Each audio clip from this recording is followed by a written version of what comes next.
ထာဝရဘုရားသည်ကောင်းမြတ်တော်မူ၍ကိနာတော်ဆင်မြဲခြင်းအတွက်ကြောင့်ထာဝရဘုရားရဲ့နာမတော်ကိုကျွန်တော်ရှေးဥစွာချီးမွမ်းပါတယ်ဒီနေ့ကျွန်တော်သခင်မြတ်ရှင်ပြန်ထမြောက်အောင်နေ့မှာဘာအကြောင်းအရာနဲ့ပတ်သက်ပြီးဝင်ငှမှုပြင်ဆင်ထားလဲဆိုရင်ခရစ်တော်လူစားတိခံခဲ့ရတဲ့အကြောင်းရင်းပေါင်းမြောက်များစွာထဲကအကြောင်းရင်းတစ်ခုကိုကျွန်တော်ဝင်ငှသွားမှာဖြစ်ပါတယ်အခြေပြုမဲ့ကျမ်းစာကိုချစ်တော်အမိဖညီကောင်မောင်မတွေအားလုံးအတူတူကကြားနာစေဖို့ရန်ကျွန်တော်ဖတ်ကြားပေးချင်ပါတယ်နှုတ်ကပတ်တော်တစ်ချက်ပဲကျွန်တော်ဖတ်ပေးပြီးတော့မှလိုအပ်တဲ့ကျမ်းစာတော်မြတ်တွေကိုတော့နှုတ်ကပတ်တော်ဝင်ကနေရင်းနဲ့လိုအပ်သောနေရာများမှာကျွန်တော်ပြန်လဲဖြည့်စွတ်ထည့်သွင်းပြီးတော့မှဖတ်ကြားပေးဖို့ဖြစ်ပါမယ်ရှင်လုကာခရစ်ဝင်ကျမ်းအခန်းကြီး19အပိုက်ငယ်10ဖြစ်ပါတယ်လူသားသည်ပျောက်သောသူတို့ကိုရှာ၍ကယ်တင်အံ့သောငါကြွလာတည်းဟုဇကဲကိုမိန့်တော်မူ၏လူသားသည်ပျောက်သောသူတို့ကိုရှာ၍ကယ်တင်အံ့သောငါကြွလာတည်းဟုဇကဲကိုမိန့်တော်မူ၏ဖတ်ကြားတော်တဲ့နှုတ်ကပတ်တော်ဟာခေတ်ဆက်ဆက်ဘုရားရှင်ကောင်းကြီးပေးလာတဲ့ဘုရားရှင်ကောင်းကြီးပေးနေတဲ့ဘုရားရှင်ကောင်းကြီးပေးအောင်မဲ့သူ့ရဲ့နှုတ်တော်တဲ့တရားစကားများဖြစ်တဲ့အတွက်ကြောင့်ကြားနာတဲ့နှုတ်ကပတ်တော်အဖြစ်ကြားနာတဲ့အတ္တတာအသီးသီးပေါ်မှာဘုရားသခင်အသက်တပံပြန်လဲကောင်းကြီးပေးပါစေခဏနှုတ်ကပတ်တော်အတွက်ဆုတောင်းအပ်နှံမှုဖြစ်ပါတယ်ယေရှုရှင်ဖာဒီကနေ့နက်နေ့မှာကိုရော့ကိုချစ်တဲ့အမိအဖညီကောင်မောင်မတွေနဲ့သားတို့ချင်းချက်တဲ့အတိုင်းဇွန်မီတင်အားဖြင့်အတူတကွဝိပုကိုးကွယ်ရတဲ့အခွင့်ကိုပြင်ဆင်ပေးသောကြောင့်ဂုဏ်ကျေးဇူးတော်ပေါင်းကိုချီးမွမ်းပါတယ်။ကျေးဇူးတော်ကြောင့်သားတို့တိုင်းပြည်အတွက်ဆုတောင်းခွင့်ရပါတယ်။အသက်ရှင်တဲ့တသက်ခံချက်တွေကိုလည်းကြားနာခွင့်ရပါတယ်။ယခုချိန်တိုင်းမှာလည်းနှုတ်ကပတ်တော်ကြားနာခြင်းအဖြစ်သားတို့ကိုရော့ကိုအတူတကွဆက်လက်ကိုးကွယ်ဖို့ရန်အသက်တာတည်တည်ပြင်ဆင်လဲရှိပါတယ်။ဒီဇင်ဘာလအတွင်းမှာမွေးနေ့ကြာရောက်တဲ့မွေးနေ့ရှင်များအတွက်တတိယစတောင်းချီးမွမ်းခြင်းပါတယ်။9ရက်နေ့မှာမွေးနေ့ကြာရောက်မဲ့ဆ iam ရူတာမှာစာ၍10ရက်နေ့မှာမွေးနေ့ကြာရောက်မဲ့ဦးထွန်းတန်းစင်16ရက်နေ့မှာမွေးနေ့ကြာရောက်မဲ့ဆရာစောထွန်းထွန်း21ရက်နေ့မှာမွေးနေ့ကြာရောက်မဲ့ဇာခရီခေါ် ABC 28ရက်နေ့မှာမွေးနေ့ကြာရောက်မဲ့ရာရှောဘန်30ရက်နေ့မှာမွေးနေ့ကြာရောက်မဲ့ဆရာစေးထိတ်နဲ့တကွာ31ရက်နေ့မှာမွေးနေ့ကြာရောက်မဲ့အဘိဂဲလာတို့ရဲ့အသက်တာအသီးသီးကိုလက်တော်ထဲမှာစက္ကပ်အနှံပါတယ်။ကြောသားတို့အသင်းတော်ရဲ့စည်ရင်ထဲမှာထည့်သွင်းဖို့ရကြံခဲ့မဲ့ညီကောင်မောင်နှမတွေရှိမယ်ဆိုရင်လည်းသူတို့အတွက်ပါသားတို့တတိယစတောင်းချီးမွမ်းပါတယ်။ဒီဇင်ဘာလမွေးနေ့ရှင်များအသက်တာအသီးသီးကိုလက်တော်၌စက္ကပ်တဲ့ယေရှုပြိုင်မြတ်သောနာမ၌ကောင်းကြီးပေးပါတယ်။မွေးနေ့မွေးရကြာရောက်တဲ့ရက်လာမသည်ရှေ့လာမဲ့မြည်ကြီးသက်တာတစ်လျှောက်လုံးမှာလဲသူတို့သက်တာတီးတီကိုဘုရားရှင်ဒီကောင်းကြီးပေးလဲပို့ဆောင်မဆပါကိုခန္ဓာအသက်တစ်နှစ်ကြီးပြင်းလာတာနဲ့အမျှကိုတော့ကိုတိကျွမ်းချင်း၌လဲရက်တန့်တဲ့သူတွေရွရွတဲ့သူတွေမဟုတ်ဘဲနဲ့တိကျွမ်းချင်း၌အစဉ်တိုင်းကြီးထွားပြီးတော့မှခရစ်တော်ရဲ့အရက်ပမာဏကိုတက်လန်းနိုင်သောသူတွေဖြစ်စေဖို့ရန်ဘုရားရှင်မဆပါကိုတော့အသင်းတော်မှာကြာယာဂန္ဓမှာဘုရားသခင်မိမိကိုပေးထားတဲ့ဝိညာဉ်စုကျေးဇူးဘုရားရှင်မိမိကိုပေးထားတဲ့အစွမ်းတတ္တိများအဖြစ်ပါဝင်ပြီးတော့မှဖခင်ဘုန်းတော်နာမတော်အသက်တာကိုယုံကြည်ညီကောင်မတွေနဲ့လက်တွဲပြီးတော့မှသေဆောင်ထင်ရှားနိုင်တဲ့သူတွေဖြစ်စေဖို့ဘုရားရှင်မဆပါစီးပွားရေးလုပ်ငန်းလှုပ်ဆောင်နေတဲ့သူတွေရှိမယ်ဆိုရင်လည်းလှုပ်ဆောင်နေတဲ့အငန်းတာတွေထဲမှာဘုရားရှင်သူတို့ကိုကောင်းချီးပေးချီးမြှောက်ပါသူတို့လုပ်ငန်းဆောင်တာအဖြစ်မိသားစုရဲ့လုံလောက်မှုကိုရှာဖွေတွေ့ရှိပြီးအမှုတော်မြတ်ထဲမှာလည်းပါဝင်နိုင်တဲ့သူတွေဖြစ်စေဖို့ရန်ဘုရားရှင်မဆပါရတော်ရှင်ဖဖျားပညာသင်ကြားနေတဲ့ကလေးသူငယ်များရှိမယ်ဆိုရင်လည်းပညာရေးမှာအမိမဖြစ်စေဘဲနဲ့ဥကောင်းဖြစ်စေပါလောလောဆယ်တွေ့ကြုံနေရတဲ့အကြက်တဲတွေအခက်ခဲတွေဟာသူတို့ရဲ့ပညာသင်ကြားခွင့်ရှိတဲ့အနာဂတ်ကိုပိတ်ပင်တာမဟုတ်ဘဲနဲ့ဘုရားသခင်ရဲ့လမ်းပြမှုနဲ့မိတို့ပင်ခက်ခဲစေကမူမိတို့ပင်လမ်းပြောက်တရားရှိစေကမူဘုရားသခင်ရဲ့မဆမှုနဲ့နီလန်အသစ်တွေလမ်းအသစ်တွေကိုရှာဖွေတွေ့ရှိပြီးတော့မှပညာများကိုဆက်လက်ခံယူစီးပူးပြီးတော့မှအမိမဟုတ်ဘဲနဲ့ဥကောင်းအနေနဲ့ချီးမြှောက်ခံရတဲ့သားသမီးတွေဖြစ်စေဖို့ပညာသင်ကြားနေတဲ့သူတွေပေါ်မှာလည်းဘုရားရှင်ကောင်းကြီးပေးလဲပို့ဆောင်မဆပါဓမ္မဝင်ဆောင်များအတွက်လည်းတတိယပါတယ်ဓမ္မဝင်ဆောင်များအတ္တအသီးသီးကိုလည်းလက်တော်ထဲမှာစက္ကပ်အနှံပါတယ်ကိုရောသူတော်စုကိုအကောင်းဆုံးဆက်လက်ပြတော့မှကိုရှင်ပြဝိညာဉ်ရေးရမှာဥဆောင်လမ်းပြနိုင်တဲ့သူတွေဖြစ်ုံသာမကသူတို့ဖမ်းတဲ့ငါသူတို့ရှာတွေ့တဲ့ဒင်္ဂါသူတို့ရိတ်တဲ့စပားများကိုလည်းသူတို့ရဲ့ထာဝရအမွေဥစ္စာဘုလို့ကိုရှင်ပြသည်ပေးမှဖြစ်လို့ဂျေဇုတော်ပေါင်းကိုချီးမွမ်းပါတယ်ဘုရားသခင်ပိုက်ရပတ်စည်းတဲ့ကျမ်းမာချင်းနဲ့ဒီမွေးနေ့ရှင်တွေဒီဇင်ဘာလသမကလာမယ့်2022နေ့ရက်ကာလတွေကိုလည်းအစဉ်တိုင်းသွားလာကျင်လည်နိုင်ဖို့အတွက်အတ္တတာသီးသီးကိုဘုရားရှင်ကောင်းကြီးပေးလဲမဆပါဒီနေ့ဖွင့်ရမယ့်နှုတ်ကပတ်တော်ပေါ်မှာလည်းဘုရားရှင်ကောင်းကြီးပေးပါ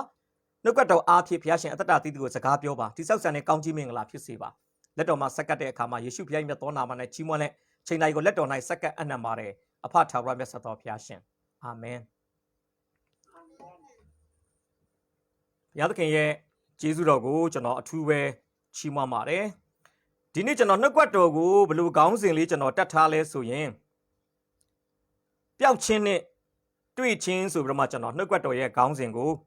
ကျွန်တော်ပေးထားတာဖြစ်ပါတယ်ပျောက်ချင်းနဲ့တွေ့ချင်း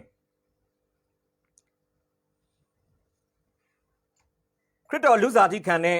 အမှုရာတွေအထဲမှာတစ်ခုကတော့ဗာလဲဆိုရင်သတ်သွားကျွန်တော်စံစာဖတ်သွားပါတယ်ပျောက်သောသူတွေကိုရှာပြီးကယ်တင်ဖို့ဆိုတဲ့အချက်ဟာခရစ်တော်လူစားတိခံတဲ့အချက်ဒီမြောက်များစွာထဲကတစ်ချက်ဖြစ်ပါတယ်မစံစာထဲမှာဆိုတွေ့ရတယ်လေလူသားတွေသူတစ်ပါးကိုစေစားခြင်းကမလားနော်သူတစ်ပါးရဲ့အစီကိုခံခြင်းက၎င်းမိမိအသက်ကိုစွန့်ရွက်လူများကိုရွေးခြင်းက၎င်းလာတည်းလို့ပြောတာ哦နော်မာကု10:45မှာနောက်ယောဟန်10မှာဗာပြောလဲတခိုးသည်ခိုးခြင်းတက်ခြင်းဖြစ်စည်းခြင်းကလာတတ်၏ငါမူကားငါတို့သည်အသက်လွှတ်ယုံမြတ်မကအထူးသဖြင့်အသက်နှင့်ပြည့်စုံခြင်းကလာတည်းဆိုပြီးယောဟန်10မှာလဲကျမ်းစာပြောပါတယ်အဲ့မှာတတိထားမိမှာလာတည်းဆိုတဲ့ခရစ်တော်ရဲ့ကြွလာတော်မူခြင်းရဲ့ရည်ရွယ်ချက်တွေကိုဖော်ပြထားတာဖြစ်ပါတယ်ဒီနေ့တော့အဲ့ဒီကြွလာတော်မူခြင်းရဲ့ရည်ရွယ်ချက်တွေထဲကတစ်ချက်ပေါ့အဲ့ဒါကတော့ပျောက်သောသူကိုရှာပြီးကယ်တင်ဖို့ဆိုတဲ့အမှုရာပဲဖြစ်ပါတယ်ဒါကြောင့်ဒီနေ့တရားဟောချက်ခေါင်းစဉ်ကိုတော့ကျွန်တော်ဘယ်လိုတတ်ထားလဲဆိုရင်ပျောက်ခြင်းနဲ့တွေ့ခြင်း lost and found ပျောက်ခြင်းနဲ့တွေ့ခြင်းဆိုပြီးကျွန်တော်ခေါင်းစဉ်ပေးထားတာဖြစ်ပါတယ်အခုကျွန်တော်တို့ဒီ2020နဲ့2021အတွင်းမှာတော့ကျွန်တော်သတင်းကောင်းနေချင်းဓမ္မပညာသင်ကျောင်းမှာကျွန်တော်ကျောင်းလည်းပိတ်ထားတဲ့အတွက်ကြောင့်စာသွားသင်စရာမလိုတဲ့အတွက်ကြောင့်ကျွန်တော်အငှားရင်နေငါမစီးဖြစ်တာတော်တော်လေးကိုကြာသွားပြီဖြစ်ပါတယ်เนาะကျွန်တော်အငှားရင်နဲ့မသွားဖြစ်တာပါเนาะဆိုတော့အဲ့ဒီကျမ်းစာကျောင်းမှာစာသင်တဲ့အချိန်မှာ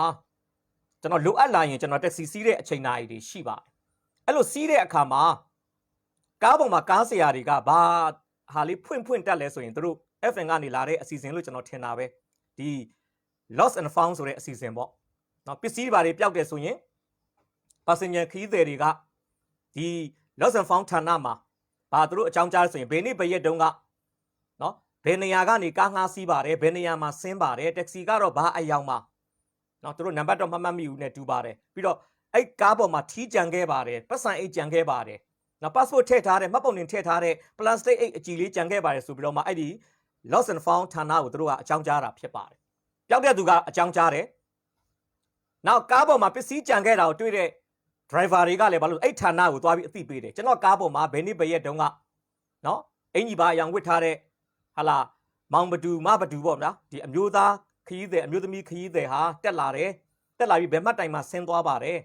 နော်ဒီပတ်စံအိတ်ကြံခဲ့တယ်ဒီပစ္စည်းတွေကြံခဲ့တယ်ဒါကျွန်တော်လာအပ်တာပါဆိုပြီးတော့မှပျောက်တဲ့သူကလည်းပျောက်တဲ့အကြောင်းကိုသတင်းပေးတယ်နော်တွေ့တဲ့သူကလည်းဟာလာတွေ့တဲ့အရာကိုသွားအပ်တဲ့အခါမှာအဲ့ဒီအဖွဲ့ရဲ့လှုပ်ဆောင်ပေးချက်ပေါ့နော်ပျောက်တာနဲ့တွေ့တာကိုဂျားတဲ့ကနေချိတ်ဆက်ပေးတဲ့ဒီအဖွဲ့အစည်းရဲ့လှုပ်ဆောင်ချက်အဖြစ်ပျောက်တဲ့ပစ္စည်း100မှာ100ပြန်ရတယ်လို့ကျွန်တော်မဆိုလိုဘူးနော်ပျောက်တဲ့ပစ္စည်းတော်တော်များများဟာအဲ့ဒီ lost and found အစီအစဉ်အဖြစ်ကာယကံရှင်တွေလက်ထဲကိုဟာလာပြန်လည်ရရှိတယ်ဆိုတာကျွန်တော်တို့တွေ့ရတာဖြစ်ပါဒီနေ့ကျွန်တော်တို့ပြောမဲ့ပျောက်ချင်းနဲ့တွေ့ချင်းကဆော့ဆော့ကပြောတဲ့ပတ်စံအိတ်တွေဟာလာ passport တွေမှတ်ပုံတင်တွေမဟုတ်ပါဘူးအခုကျွန်တော်ဒီနေ့ဆွေးနွေးမဲ့ပျောက်ချင်းနဲ့တွေ့ချင်းဟာလူသားကိုယ်တိုင်ရဲ့ပျောက်ချင်းနဲ့တွေ့ချင်းကိုကျွန်တော်တို့ဆွေးနွေးမှာဖြစ်ပါတယ်နော်လူသားတွေအားလုံးဘုရားသခင်ရဲ့အရှိမပျောက်ဆုံးနေတယ်လို့အဲ့လူသားတွေအားလုံးကိုလည်းဘုရားသခင်ကပြန်လဲတွေ့ရှိခဲ့ပြီဆိုတဲ့အကြောင်းကိုကျွန်တော်ဒီနေ့နှုတ်ကပတ်တော်အားဖြင့်အသေးစိတ်ကျွန်တော်စဉ်းစားမှာဖြစ်ပါတယ်ပထမဆုံးကျွန်တော်ပေးထားတဲ့ဒီပျောက်ချင်းနဲ့တွေ့ချင်းဆိုတဲ့ခေါင်းစဉ်ပေါ့ဒီနေ့ကျွန်တော်စောစောဖတ်သွားတာတော့လူကာ19:10တပိုက်ပဲဖတ်သွားတယ်ဒါပေမဲ့ဒီနေ့ကျွန်တော်ဝေငှမဲ့အကြောင်းအရာကတော့လူကာ19အပိုက်ငယ်1ကနေ10အတွင်းမှာပါတဲ့ဇက်ကဲရဲ့အဖြစ်အပျက်တစ်ခုလုံးကိုကျွန်တော်အသေးစိတ်ဝေငှသွားဖို့ကျွန်တော်ပြင်ဆင်ထားတာဖြစ်ပါတယ်အရင်ဆုံးဇက်ကဲအကြောင်းကိုကျွန်တော်မသွားခင်မှာနံပါတ်1အနေနဲ့ချစ်တော်မိဖညီကောင်မတွေကိုကျွန်တော်ဆွေးနွေးဖော်ပြခြင်းနဲ့ပထမဆုံးအချက်ကတော့ပျောက်ချင်းဤအဓိပ္ပာယ်ပျောက်ချင်းဆိုတာဘာလဲအဲ့ဒါလေးကိုကျွန်တော်အရင်ဆုံးဖော်ပြပေးချင်တာဖြစ်ပါတယ်ကျွန်တော်အနေနဲ့ဟာလာခေတ်ဆက်ဓမ္မဝင်ဆောင်တဲ့အဓိပ္ပာယ်ဖွင့်ခဲ့တဲ့အရာပေါ့ဒါကျွန်တော်ကိုယ်ပိုင်အဓိပ္ပာယ်ဖွင့်ဆိုချက်တော့မဟုတ်ပါဘူးကျွန်တော်ထက်အမှုတော်မြတ်ထက်မှာအရင်ရောက်ရှိခဲ့တဲ့ဆရာကြီးတွေကျွန်တော်တို့ရဲ့ဟာလာဖ ဖခင်နေရာမှာရှိတဲ့သူတွေအဖိုးနေရာမှာရှိတဲ့သူတွေကျွန်တော်တို့ရဲ့နောင်တော်ကြီးတွေအမတော်ကြီးတွေအတိတ်ပဲဖွင့်ခဲ့တဲ့ဟာလာအစင်အလာအရာကျွန်တော်ကြားခဲ့သိခဲ့တဲ့အရာကိုကျွန်တော်ပြန်ကိုးကားပြီးသုံးဆွဲမယ်ဆိုရင်တော့ပျောက်ချင်းဆိုသည်မှာထားသည့်နေရာတွင်မရှိတော့ချင်းပစ္စည်းတစ်ခုကိုကျွန်တော်ဇပွဲပေါ်မှာတင်ထားတယ်ဗျာကာယကံရှင်ဖြစ်တဲ့ကျွန်တော်ကတော့ဘလို့ထင်လဲငါဇပွဲပေါ်မှာတင်ထားတဲ့ပစ္စည်းဟာငါလိုအပ်လို့သုံးဆွဲမယ်ဆိုရင်ဇပွဲပေါ်မှာပဲရှိရမယ်လို့ကျွန်တော်ကတတ်မှတ်ကောင်တတ်မှတ်လိုက်တယ်ဒါပေမဲ့ကျွန်တော်တကယ်လိုအပ်လို့ဒီပစ္စည်းကိုသုံးဆွဲဖို့လာကြည့်တဲ့အခါမှာပစ္စည်းဒီကျွန်တော်ထားသောနေရာမှာကျွန်တော်သုံးဆွဲဖို့ရန်အစင်သင့်မရှိတော့ဘူးဆိုရင်အဲ့ပစ္စည်းဟာပျောက်သွားတာဖြစ်ပါတယ်သူရှိတော့ရှိမယ်လေအိမ်ထဲမှာတနေရာမှာတော့ရှိလိမ့်မယ်ဒါပေမဲ့လက်တလောသုံးဆွဲမဲ့ကျွန်တော်ထားတဲ့နေရာမှာမရှိဘဲနဲ့အဲ့နေရာမှာပျောက်ကွယ်နေခြင်းပျောက်ဆုံးနေခြင်းဟာဒါပျောက်ဆုံးခြင်းရဲ့အဓိပ္ပာယ်ဖြစ်ပါတယ်ပြန်ပြောမယ်ပျောက်ဆုံးခြင်းဆိုသည်မှာထားသည့်နေရာတွင်မရှိတော့ခြင်းဒီပိဋကတ်ထဲမှာလည်းကျွန်တော်မြင်ပါတယ်ဒီမှာရှိတဲ့ညီကောင်မောင်နှမတွေအားလုံးတစုံတစ်ခုတော့ပျောက်ဘူးတဲ့သူတွေကြီးပဲဖြစ်ပါလိမ့်မယ်နော်မပျောက်ဘူးတဲ့လူတွေတယောက်မှမရှိဘူးကျွန်တော်မှတ်မှတ်ရဆိုရင်တော့ကျွန်တော်ဘဝမှာဒီနေ့ထိကျွန်တော်ဟာလာအဖြေမရတဲ့ဟာပေါ့ဒါကျွန်တော်ကလေးဘဝကလေးရပါအဲ့ဒါဘာလဲဆိုရင်ကျွန်တော်ငယ်ရွယ်စဉ်2တန်း3တန်းလောက်အရွယ်တုန်းကကျွန်တော်ပဲခူးမှာနေတယ်အဲ့တော့ကျွန်တော်မှတ်မှတ်ရကျွန်တော်ဘာဒီဝါသနာပါလဲဆိုရင်ဒီတရိတ်ဆန်အယုတ်လေးတွေအရန်ကြိုက်တယ်ဗျအဲ့နဲ့ဒီပဲခူးဈေးထဲက25ချက်လောက်ပေးရတယ်ဗျအဲ့ဒီအယုတ်ထုတ်အယုတ်ကတကယ်ကောင်းတယ်နော်ဟိုရှင်သေးတွေပါတယ်ကြားတွေပါတယ်သမင်တွေပါတယ်နော်ခွေးတွေပါတယ်စသဖြင့်ယုံတွေပါတယ်အယုတ်ကကျွန်တော်မြင်တဲ့အကောင်340လောက်ရှိမယ်ဗျတရိတ်ဆန်အယုတ်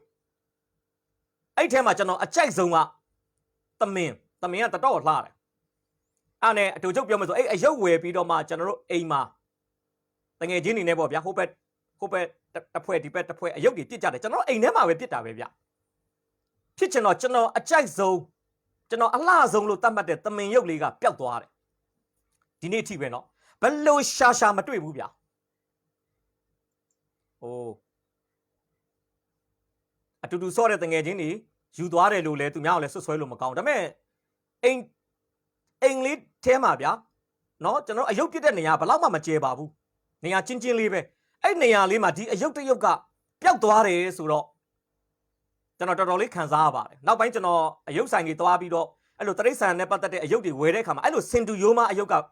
ဘယ်တော့မှပြန်မရတော့ကျွန်တော်မှတ်တာမမိုင်းပသိမ်မှာရောက်တဲ့6တန်းចောင်းသားအရွယ်လောက်ထိကျွန်တော်အဲ့ဒီဟာတွေစုသေးတယ်နော်ဒီတရိတ်ဆန်အယုတ်တွေပေါ့ကျွန်တော်တေးချာကိုစုဆောင်းတာနော်အကောင်တွေပေါ့ဒါပေမဲ့ဒီနေ့အထိအဲ့ဒါကျွန်တော်မတွေ့ရတော့ဘူးတကယ်ပဟေဒီပေါ့ပျောက်သွားတာကျွန်တော်ရှိစေချင်တဲ့နေရာမှာမရှိတော့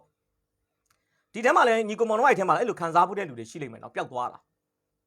နော်ဒီဘက်ခေတ်မှာဆိုကျွန်တော်Android ဖုန်းတွေပေါ်လာတဲ့အခါမှာကျွန်တော်ဖုန်းတွေတော်တော်လေးကျွန်တော်မှတ်တမ်းမမှန်းရင်ကျွန်တော်ဖုန်း3ခါလောက်ပျောက်တယ်ဗျပထမအချိန်ကအဲ့ဒီဆရာစေးထိတ်ရဲ့ဟာလာဝင်းကြီးရသားရဲရင်ဆိုးတို့အဖွဲ့တွေပေါ့နော်ရဲရင်ဆိုးနဲ့နောက်ထပ်ညီကိုတယောက်ဗာတိဇန်မင်္ဂလာပေးပြီးတော့မှတနင်္ဂနွေနေ့ဖျားเจ้าမှာတို့ဗာတိဇန်လက်မှတ်တို့ကိုအနှင်းနဲ့အစီအစဉ်လုပ်ဖို့ဆိုပြီးကျွန်တော်က YWC နားမှာရှိတဲ့မိတူဆိုင်မှာသွားကူတော့ကျွန်တော်ပထမဆုံးကင်ခဲ့တဲ့ Android ဖုန်းလေး Huawei ပျောက်သွားတယ်ဗျ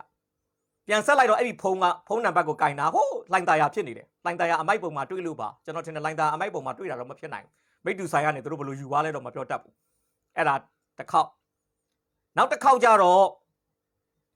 ကျွန်တော် CDM တွေထည့်တဲ့ handset လေးပျောက်သွားတာဒါလည်းကျွန်တော်မှတ်တလောက်ဆိုကျွန်တော်အိတ်ကမကောင်းလို့အိတ်သွားပြင်တာဒီ28လမ်းမှာကျွန်တော်တင်တယ်ကျွန်တော်ပစ္စည်းတွေအားလုံးထုတ်ပေးမယ်ကျွန်တော်ဖုန်းကိုကျွန်တော်မထုတ်မိဘူးနဲ့ထင်တာပဲเนาะအဲ့နဲ့အိမ်မှာလည်းမရှိတော့ကျွန်တော်အဲ့ဒီအိတ်ချုပ်တဲ့ဆိုင်ကိုဆက်တော့လေအိတ်ချုပ်တဲ့ဆိုင်က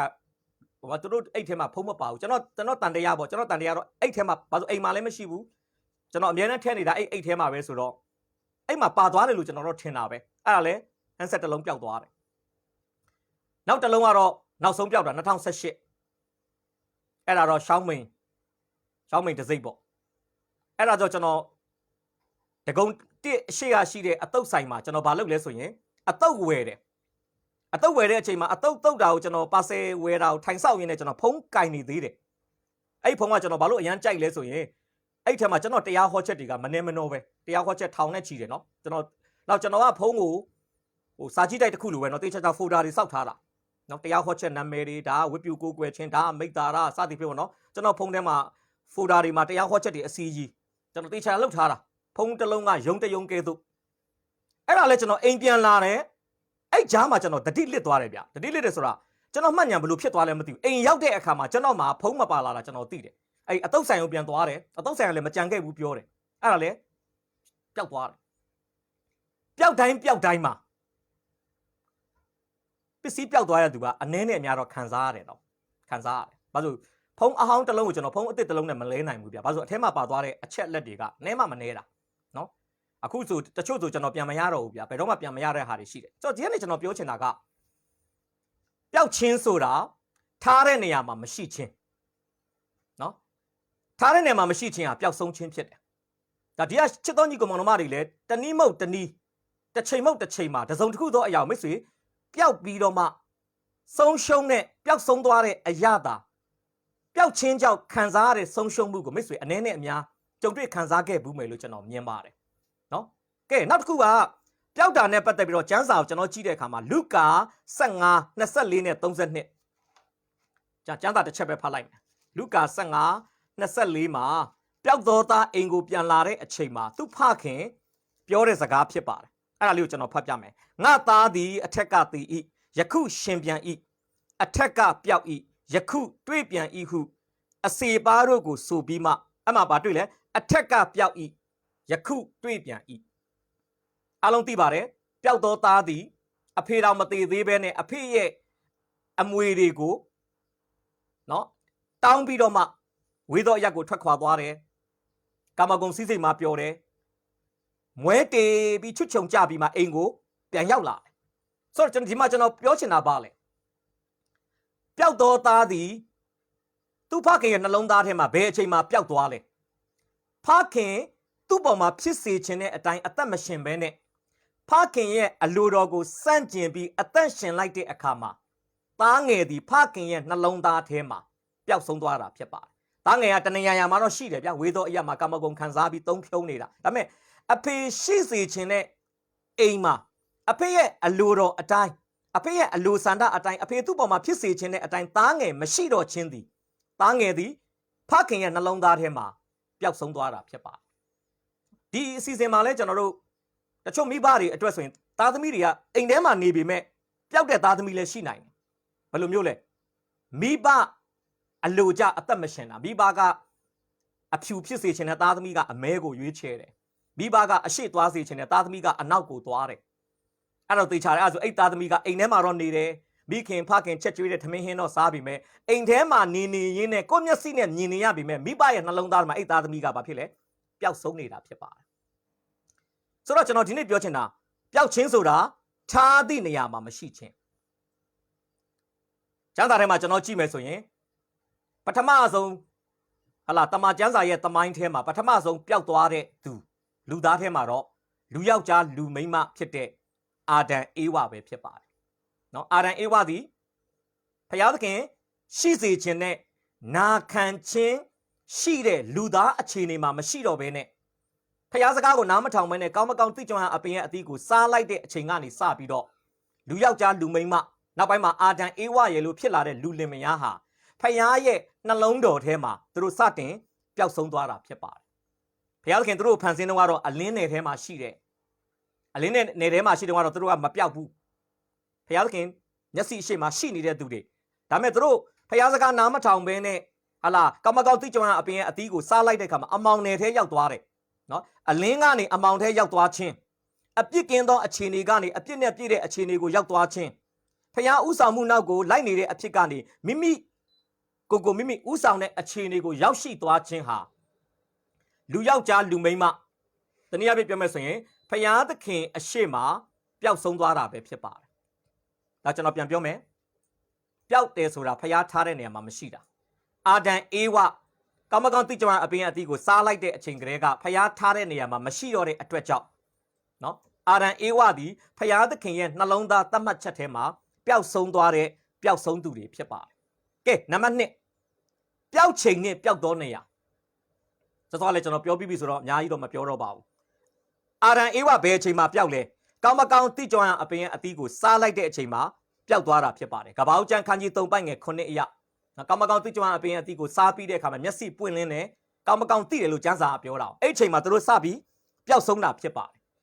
သူတို့ပျောက်ဆုံးသောအချိန်သည်ကောင်းမကောင်းတိကျအပင်အသီးကိုစားလိုက်သောအချိန်အာရန်အေဝပျောက်ဆုံးသောနေရာဟာအေဒင်ဥယျာဉ်ထဲမှာဖြစ်ပါတယ်ဘာလို့ဖျားသခင်ညနေနေအေးလို့ဖျားသခင်ကြွလာတဲ့အချိန်မှာသူတို့ဇနီးမောင်နှံကအေဒင်ဥယျာဉ်မှာရှိတဲ့တစ်ပင်တွေအနောက်မှာဖျားသခင်ကိုမရင်ဆိုင်ရဲတော့တဲ့အတွက်ကြောင့်ပုံကွယ်တယ်လို့ကျမ်းစာကပြောတာနော်ဘာလို့လဲဆိုရင်ဖျားသခင်ရှေ့မှာသူတို့ပျောက်နေတဲ့အတွက်ကြောင့်ဖြစ်ပါတယ်ဒါကြောင့်အာရန်အေဝဘယ်အချိန်မှာပျောက်လဲ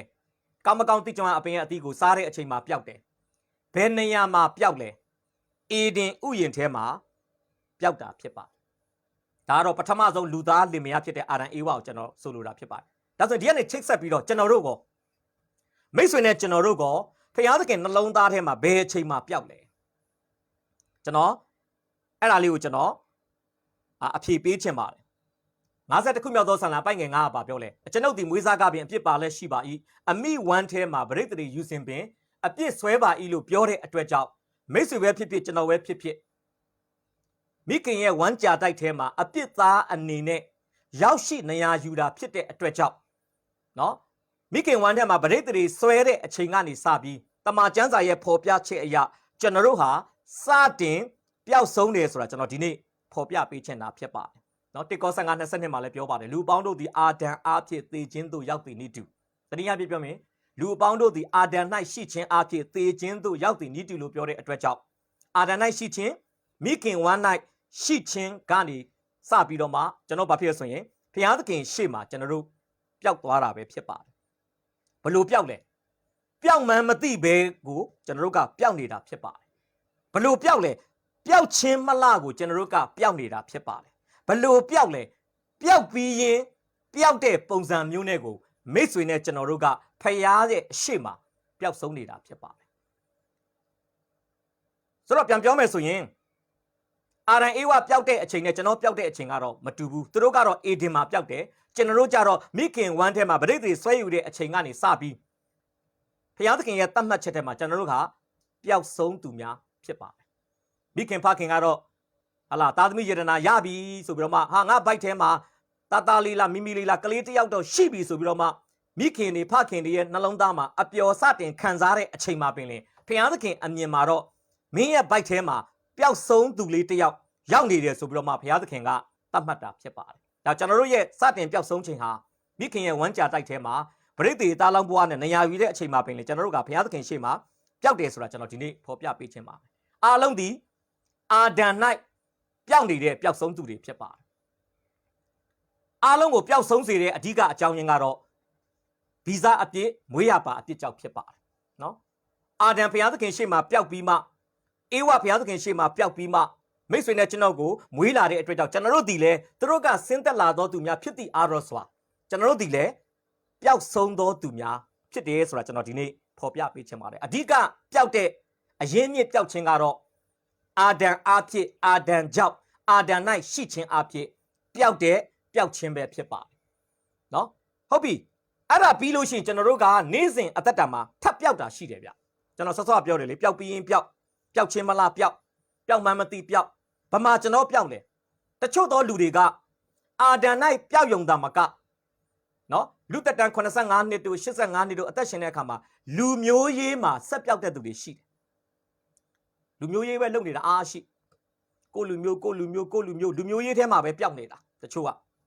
ာတချို့ကြတော့စီးပွားရေးမှာပျောက်နေတာစီးပွားရေး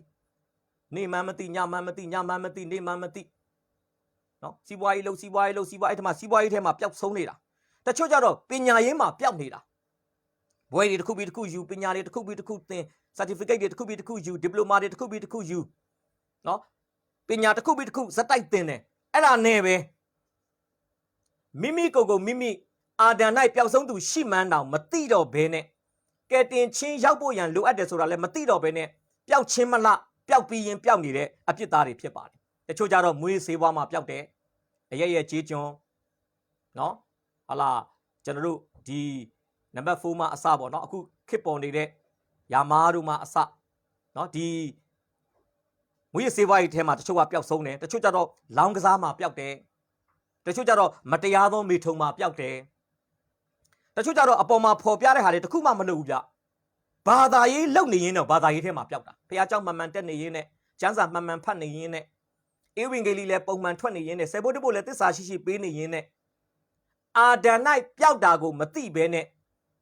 နာမည်ခံခရိယန်ဘဝနဲ့ကျင်လည်နေရင်းနဲ့တချို့ကဘာဖြစ်ဆိုရင်ပျောက်ချင်းမလားပျောက်နေတာပဲဖြစ်ပါတယ်ဒါကြောင့်ယေရှုခရစ်တော်ကပြောတဲ့အခါမှာဘာပြောလဲလူသားသည်ပျောက်သောသူတို့ကိုရှာ၍လို့ပြောတယ်အဲ့မှာတတိထားမယ်နော်စကားလုံးကိုလူသားသည်ပျောက်သောဝိညာဉ်ကိုရှာ၍လို့ကျမ်းစာကမပြောဘူး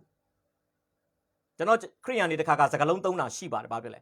ပျောက်ဆုံးဝိညာဉ်ဖန်ကြားရအောင်ပျောက်ဆုံးဝိညာဉ်ဖန်ကြားရအောင်မှားတယ်လို့တော့ကျွန်တော်မပြောချင်ဘူးဒါပေမဲ့ကျွန်တော်ပြောချင်တာပျောက်ဆုံးဝိညာဉ်ဖန်တယ်ဆိုတဲ့စကားဟာတမန်ကျမ်းစာကပြောတဲ့စကားလုံးနဲ့ချိန်ထိုးမယ်ဆိုရင်တော့စုံလင်ချင်းမရှိဘူးလို့ကျွန်တော်ဖော်ပြပေးချင်တာဖြစ်တယ်ကျမ်းစာကတော့ခရစ်တော်လောကကိုကြွလာတာပျောက်ဆုံးဝိညာဉ်ဖမ်းဖို့လို့မပြောဘူးနော်ပျောက်သောသူကိုရှာဖို့လူဟာအပြစ်ထဲမှာပျောက်တဲ့အခါမှာဝိညာဉ်တစ်ခုတည်းပျောက်တာမဟုတ်ဘူးဝိညာဉ်လည်းပျောက်တယ်စိတ်လည်းပျောက်တယ်ကိုယ်ခန္ဓာလည်းပျောက်တယ်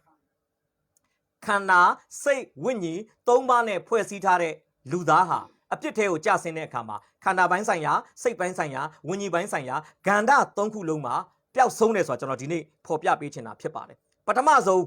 ဝိညာဉ်ရေးရမှာလူဟာအပြစ်ထဲကျဆင်းတဲ့အချိန်မှာဝိညာဉ်ပိုင်းဆိုင်ရာမှာဖျားနဲ့အချိတ်ဆက်မိတဲ့အသက်တာကိုသူဆုံးရှုံးတာဖြစ်ပါတယ်အေဖက်ဩရစာခန်းကြီး၄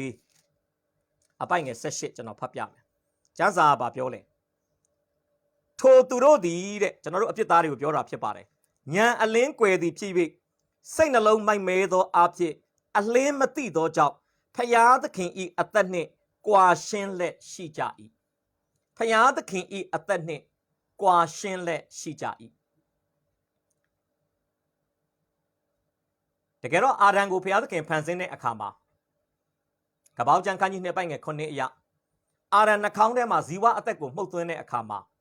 တစ်ချိန်တည်းတစ်ပြိုင်တည်းမှာအာဒံမှာအသက်2မျိုးပိုင်ဆိုင်လာတာဖြစ်ပါတယ်ပထမအသက်ကဇိုးလို့ခေါ်တယ် bios လို့ခေါ်တယ်ကိုခန္ဓာအသက်ဆိုဒီမှာအာဒံရဲ့ကိုခန္ဓာနဲ့အာဒံရဲ့စိတ်ဝိညာဉ်ပေါင်းစပ်ထားတဲ့အသက်ဖြစ်ပါတယ်ဒုတိယအာဒံမှာရှိတဲ့အသက်ကတော့ဇိုးလို့ခေါ်တယ်အာဒံရဲ့ဒုတိယအသက်ကတော့ဝိညာဉ်အသက်ကတော့အာဒံဤစိတ်ဝိညာဉ်နဲ့ဖျားသခင်ကိုယ်တော်တိုင်ပေါင်းစပ်ထားတဲ့အသက်ဖြစ်ပါတယ်ကျွန်တော်ပြန်ပြောမယ်အာဒံရဲ့နှာခေါင်းထဲမှာဇီဝအသက်ကိုမှုတ်သွင်းတဲ့အခါမှာဟေပြဲကျမ်းစာအရဆိုရင်ဇီဝအသက်များဆိုပြီးတော့မှအများကိန်းသုံးထားတယ်မြန်မာကျမ်းစာနဲ့အင်္ဂလိပ်ကျမ်းစာမှာတော့ဇီဝအသက်လို့ပြောတဲ့အတွက်ကြောင့်အာဒံအထဲမှာမှုတ်သွင်းခြင်းခံရတာအသက်အမျိုးအစားတစ်ခုတည်းလို့ထင်မှတ်နိုင်ပေမဲ့တကယ်မူရင်းကျမ်းစာအရအာဒံရဲ့နှာခေါင်းထဲမှာမှုတ်သွင်းလိုက်တဲ့အခါမှာဇီဝအသက်တစ်ခုတည်းမဟုတ်ဘဲနဲ့ဇီဝအသက်များအဲကြောင့်အာဒံမှာကိုခန္ဓာအသက်လည်းရှိတယ်ဝိညာဉ်အသက်လည်းရှိတယ်ကိုခန္ဓာအသက်သူ့ရဲ့ကိုခန္ဓာနဲ့စိတ်ဝိညာဉ်ပေါင်းစပ်ထားတာဝိညာဉ်အသက်သူ့ရဲ့စိတ်ဝိညာဉ်နဲ့စိတ်ဝိညာဉ်ကိုပေးသောဖျားသခင်ပေါင်းစပ်ထားတာဖြစ်ပါတယ်ကောင်းမကောင်းသိကြွအပင်အသီးကိုစားလိုက်တဲ့အခါမှာအဲ့အသက်2မျိုးမှာအာဒံသည်ဝိညာဉ်အသက်ဖျားသခင်နဲ့ပေါင်းစပ်ထားတဲ့အသက်ကိုသူကလက်လွတ်ဆုံးရှုံးခဲ့တာဖြစ်ပါတယ်ဒါကြောင့်အာဒံ၌ရှိတဲ့အပြစ်သားတွေအားလုံးလက်ရှိပိုင်ဆိုင်နေတဲ့အသက်ဟာကိုခန္ဓာအသက်ပဲဖြစ်ပါတယ်မိတ်ဆွေရဲ့အသက်ဝိညာဉ်ထဲမှာဖျားသခင်လာရောက်မပေါင်းဆက်ခြင်းမပေါင်းဆက်နေတဲ့၍မိတ်ဆွေရဲ့စိတ်ဝိညာဉ်နဲ့ဖျားသခင်ရဲ့ဝိညာဉ်အချိတ်ဆက်မရတဲ့၍မိတ်ဆွေဟာကိုခန္ဓာအသက်တစ်ခုတည်းနဲ့ပဲအသက်ရှင်နေတဲ့လူသားဆိုတာကျွန်တော်ဒီနေ့ဖော်ပြပေးချင်တာဖြစ်ပါတယ်ဒါကြောင့်တမန်တော်ရှင်ပေါလုကဧဖက် 4:28မှာအဲ့ဒါကိုပြောနေတာမင်းတို့ကဖျားအသက်နဲ့ကွာရှင်းကြတယ်ပြောချင်တာမိခင်ဖခင်ပေးလိုက်တဲ့ခန္ဓာအသက်တော့ရှိတယ်ဗျာဝိညာဉ်ကိုထာဝရကာလကောင်းကင်နိုင်ငံပို့ဆောင်နိုင်တဲ့ထာဝရအသက်တနည်းအားဖြင့်ဟာလာထာဝရအသက်မရှိဘူးဆိုတာကိုဒီကနေဖော်ပြပေးချင်တာဖြစ်ပါတယ် နောက်ထာဝရအသက်မရှိတဲ့သူတနည်းအားဖြင့်ဝိညာဉ်အသက်တာပျောက်ဆုံးနေတဲ့အပြစ်သားဟာဘာထပ်ဖြစ်လဲဆိုရင်စိတ်ပိုင်းဆိုင်ရာမှာပျောက်ဆုံးခြင်းတကယ်တော့အေဒင်ဥယျာဉ်မှာဘုရားသခင်ကလူယောက်ျားလူမိန်းမကိုဖန်ဆင်းတဲ့အခါမှာငြိမ်သက်ခြင်းအပြစ်ဝမ်းမြောက်ခြင်းအပြစ်ကြွယ်ဝခြင်းအပြစ်စိတ်ချခြင်းအပြစ်ရဲရင်ခြင်းအပြစ်ဘုရားသခင်ကအဲ့လိုမျိုးပြေဝစုံလင်တဲ့အသက်တာနဲ့ဖန်ဆင်းတာဖြစ်ပါတယ်ဒါပေမဲ့ကောင်းမကောင်းသိကြွအပင်အသီးစားလိုက်တဲ့အခါမှာပြောင်းပြန်ဖြစ်သွားတယ်ငြိမ်သက်ခြင်းအပြစ်ရှိတဲ့နေရာမှာစိုးရိမ်ခြင်းအပြစ်ရှိလာတယ်ကြောက်ရွံ့ခြင်းအပြစ်ရှိလာတယ်ဝမ်းမြောက်ခြင်းအပြစ်ရှိရမယ့်နေရာမှာဝမ်းနည်းခြင်းအပြစ်ကြေကွဲခြင်းအပြစ်ဖြစ်လာတာဖြစ်ပါတယ်ဟေရှာ50ခွန်အပိုင်းငယ်20-21မှာအပြစ်သားတွေရဲ့စိတ်ပိုင်းဆိုင်ရာအနေအထားလေးကိုတမန်ကျမ်းစာကတိတိကျကျဖော်ပြထားတာဖြစ်ပါတယ်ဟေရှာ50ခွန်အပိုင်းငယ်20-21ကျွန်တော်ဖတ်ပြပေးချင်ပါတယ်မတရားသောသူတို့မူကားတဲ့မငြိမ်နိုင်ပဲလှုပ်ရှား၍ရှွနှင့်အမိုက်ကိုပက်သောပင်လေရည်နှင့်တူကြ၏မတရားသောသူတို့၌ငြိမ်သက်ခြင်းမရှိဟုငါ၏ဘုရားသခင်မိန့်တော်မူ၏တဲ့တွေ့ရနော်မတရားတဲ့သူဆိုတာအပြစ်သားတွေကိုပြောတာသူတို့မှငြိမ်သက်ခြင်းမရှိဘူးတဲ့ပင်လေရည်ကတည်လာတဲ့အမိုက်တရိုက်တွေလိုပဲအလုံးသတိထားမိနော်ပင်လေရည်ဒီကန်းကိုရိုက်တယ်အမိုက်တွေပါလာတယ်ပြီးရင်ပင်လေရည်ကပြန်ဆင်းသွားတယ်အမိုက်တရိုက်တွေကပြန်ပါသွားတယ်အမိုက်တရိုက်တွေကတီတီငိမ့်ငိမ့်ကိုမနေရဘူးဗျာရေကလှိုင်းကရိုက်ရင်တဲတောင်ဆက်ကိုပါလာလိုက်လှိုင်းကပြန်ဆွဲသွားရင်ပင်လေထဲပြန်ပါသွားလိုက်မတရားတဲ့သူဆိုတဲ့အပြစ်သားတွေရဲ့ဘဝဟာလေအဲ့အမိုက်တွေလိုပဲတဲ့ငြိမ်သက်ခြင်းမရှိဘူးအမြဲတမ်းစိုးရိမ်နေရတယ်ဗျာအဘယ်သို့စားတောက်ရမလဲအဘယ်သို့ဝစ်ဆင်ရမလဲအဘယ်လိုနေရမလဲနော်ကျွန်တော်တို့ကအနာဂတ်ကိုတွေးပြီးတော့မှကြောက်နေတာအနာဂတ်ကိုတွေးပြီးတော့မှမဖြစ်သေးတဲ့အရာတွေကိုကြိုတင်စဉ်းစားပြီးတော့ခြေကွဲနေတယ်ဝမ်းနည်းနေတယ်နော်အသက်တာထဲမှာမတိမငြိမ်ခံစားနေတယ်နော်ဒါကြောင့်ပြန်ပြောမယ်ဆိုလူသည်အတစ်ထဲမှာပျောက်သွားတဲ့အခါမှာသူသည်အသက်ပျောက်တယ်ဝิญဉ်ပိုင်းဆိုင်ရာမှာပြီးရင်ငြိမ်သက်ခြင်းပျောက်တယ်စိတ်ပိုင်းဆိုင်ရာမှာပြီးရင်သူထပ်ပျောက်တာရှိတယ်ဗျအဲ့ဒါဘာဆိုရင်ကျမ်းမာခြင်းပျောက်တယ်ခန္ဓာပိုင်းဆိုင်ရာမှာနော်ဟေရှာအနာဂတ်ကျမ်းခန်းကြီး1အပိုက်ငယ်6မှာကျမ်းစာကဘာပြောလဲခြေဖွားမှသည်ဥကောင်းတိုင်အောင်ကျမ်းမာခြင်းမရှိတဲ့အကယ်၍အာဒံအေဝါသာကောင်းမကောင်းသိကြွအပင်ရဲ့အသီးကိုမစားဖြစ်ခဲ့ဘူးသူတို့လည်းမပျောက်ဆုံးသွားခဲ့ဘူးဆိုရင်ဒီနေ့ကဘာပေါ်မှာနော်လူအိုယုံနေရှိเสียအကြောင်းမရှိဘူးနော်ဘိုးဘွားရိတ်တာဆိုတာပေါ်လာเสียအကြောင်းမရှိဘူးနော်စီစာရိတ်တို့ဘာတို့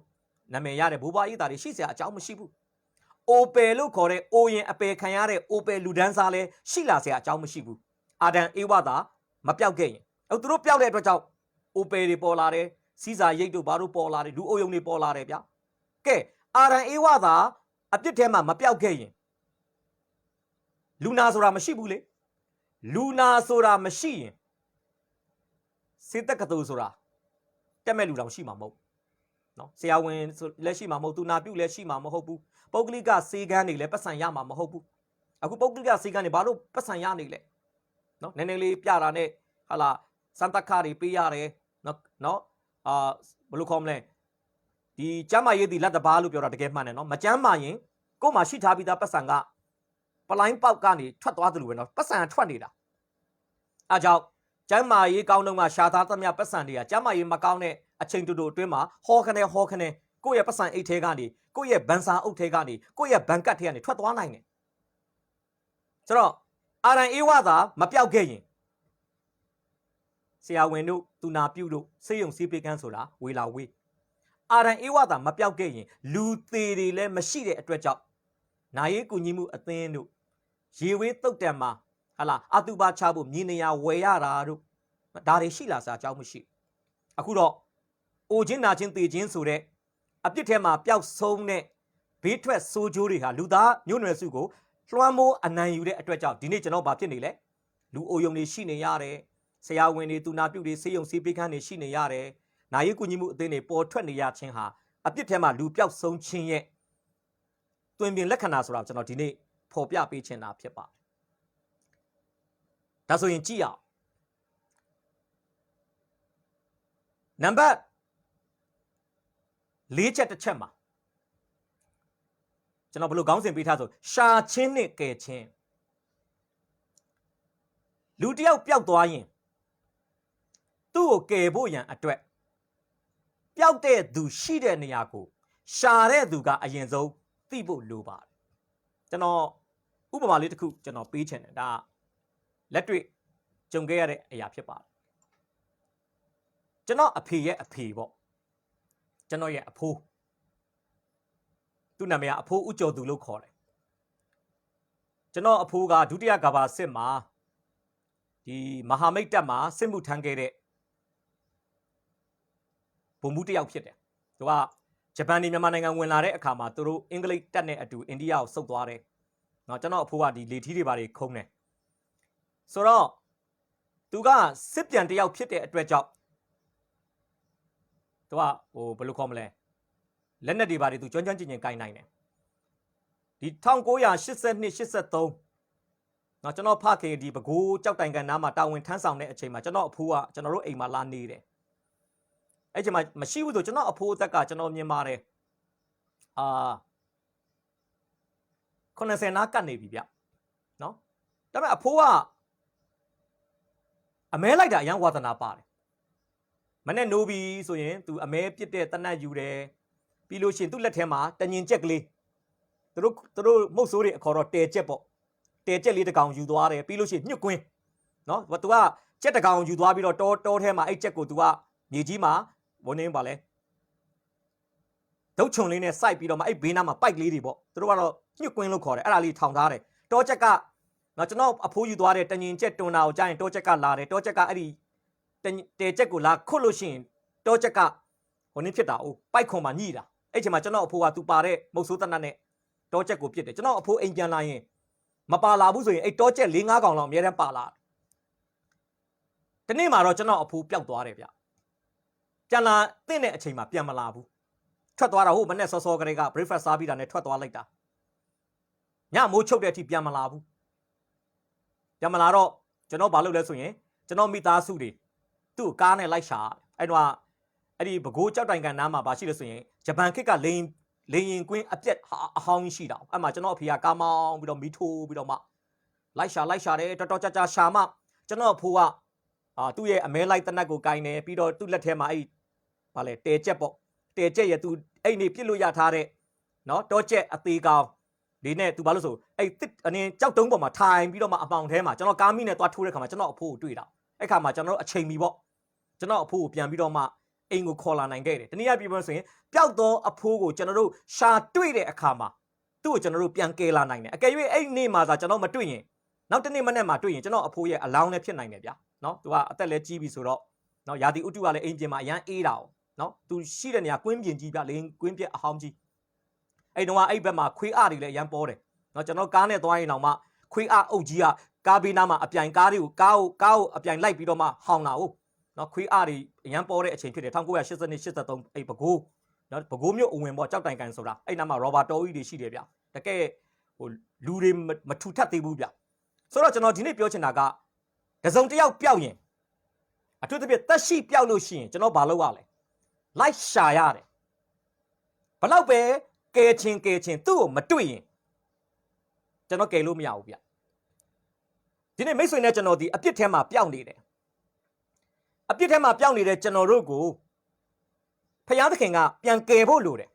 အဲ့ကယ်ဖို့ရန်အတွက်ဖယားကကျွန်တော်တို့ကိုတွေးဖို့လိုတယ်ဖယားသခင်တွေးရှိခြင်းမရှိဘူးဆိုရင်ကျွန်တော်တို့ကအပြစ်ငရဲကိုသွားမှာဖြစ်ပါတယ်နော်ကျမ်းစာထဲမှာကျွန်တော်ကြည့်တဲ့အခါမှာယေရှုခရစ်တော်လူစားတိခံတဲ့အခုလိုခရစ်စမတ်အခါသမယကတော့တလောကလုံးကိုပြန်လဲရှာဖွေပြီးဖယားသခင်ကယ်တင်ဖို့ရန်ဟာလားပြောမယ်ဆိုသူ့ရဲ့ကယ်တင်ခြင်းအမှုကိုအပီးအပြတ်လုပ်ဖို့ဘုရားသခင်ကြွလာတဲ့အချိန်ဖြစ်တာ။ဒါကဘုရားသခင်ကပျောက်နေတဲ့အပြစ်သားတွေကိုကယ်တဲ့ကိစ္စကခရစ်စမတ်ကြောင့်မှပဲလုပ်တာမဟုတ်ဘူးနော်။ဟိုဓမ္မောင်းကာလကလေးကဘုရားသခင်ကလုပ်နေကြဖြစ်ပါတယ်။ဥပမာကျွန်တော်ပြောမယ်။အာရန်အေဝါကောင်းမကောင်းတိကျွမ်းအပင်အသီးစားတယ်။အပြစ်ထဲမှာပျောက်သွားတယ်။ဘုရားကိုကြောက်တဲ့အတွက်ကြောင့်သူတို့ဘာလုပ်လဲ။သင်္ဘောတဖန်ရွက်နဲ့ဘုရားသခင်ဘုန်းတော်သူတို့အသက်တာကနေဆုတ်ခွာသွားတဲ့အတွက်ကြောင့်အရင်တော့အဝတ်မဝတ်ဘူးမရှက်ဘူးဘာလို့လဲဘုရားသခင်ဘုန်းတော်ကသူတို့ခန္ဓာကိုယ်မှာ ဖြောက်မှတ်ခြင်းဝစ်လုံတစ်ဖွဲသူတို့ကိုလွှမ်းခြုံထားတာကောင်းမကောင်းသိကြမှာအပေရတီစားပြီးတဲ့အခါမှာခန္ဓာကိုယ်မှာရှိတဲ့ဘုရားသခင်နဲ့သက်ဆိုင်တဲ့ဘုံတော်ကသူတို့စီကနေကွာကျသွားတဲ့အတွက်ကြောင့်သူတို့မှာအဝတ်မရှိမှန်းသိတဲ့အခါမှာသင်္ဘောတဖန်ရွက်နဲ့ခါးစီးကိုလှုပ်တယ်လို့ပြောတာသင်္ဘောတိရွက်နဲ့ဝစ်ဆုံလှုပ်တယ်အချီးနီးပါသင်္ဘောတဖန်ရွက်နဲ့လှုပ်တဲ့ခါးစီးသည်သူတို့ရဲ့ဘုရားသခင်ရှေ့မှာပျောက်ခြင်းကိုမတော်လန်နိုင်ပါဘုရားသခင်ရှေ့မှာသူတို့ရဲ့ပျောက်ခြင်းကိုမကာကွယ်နိုင်ပါ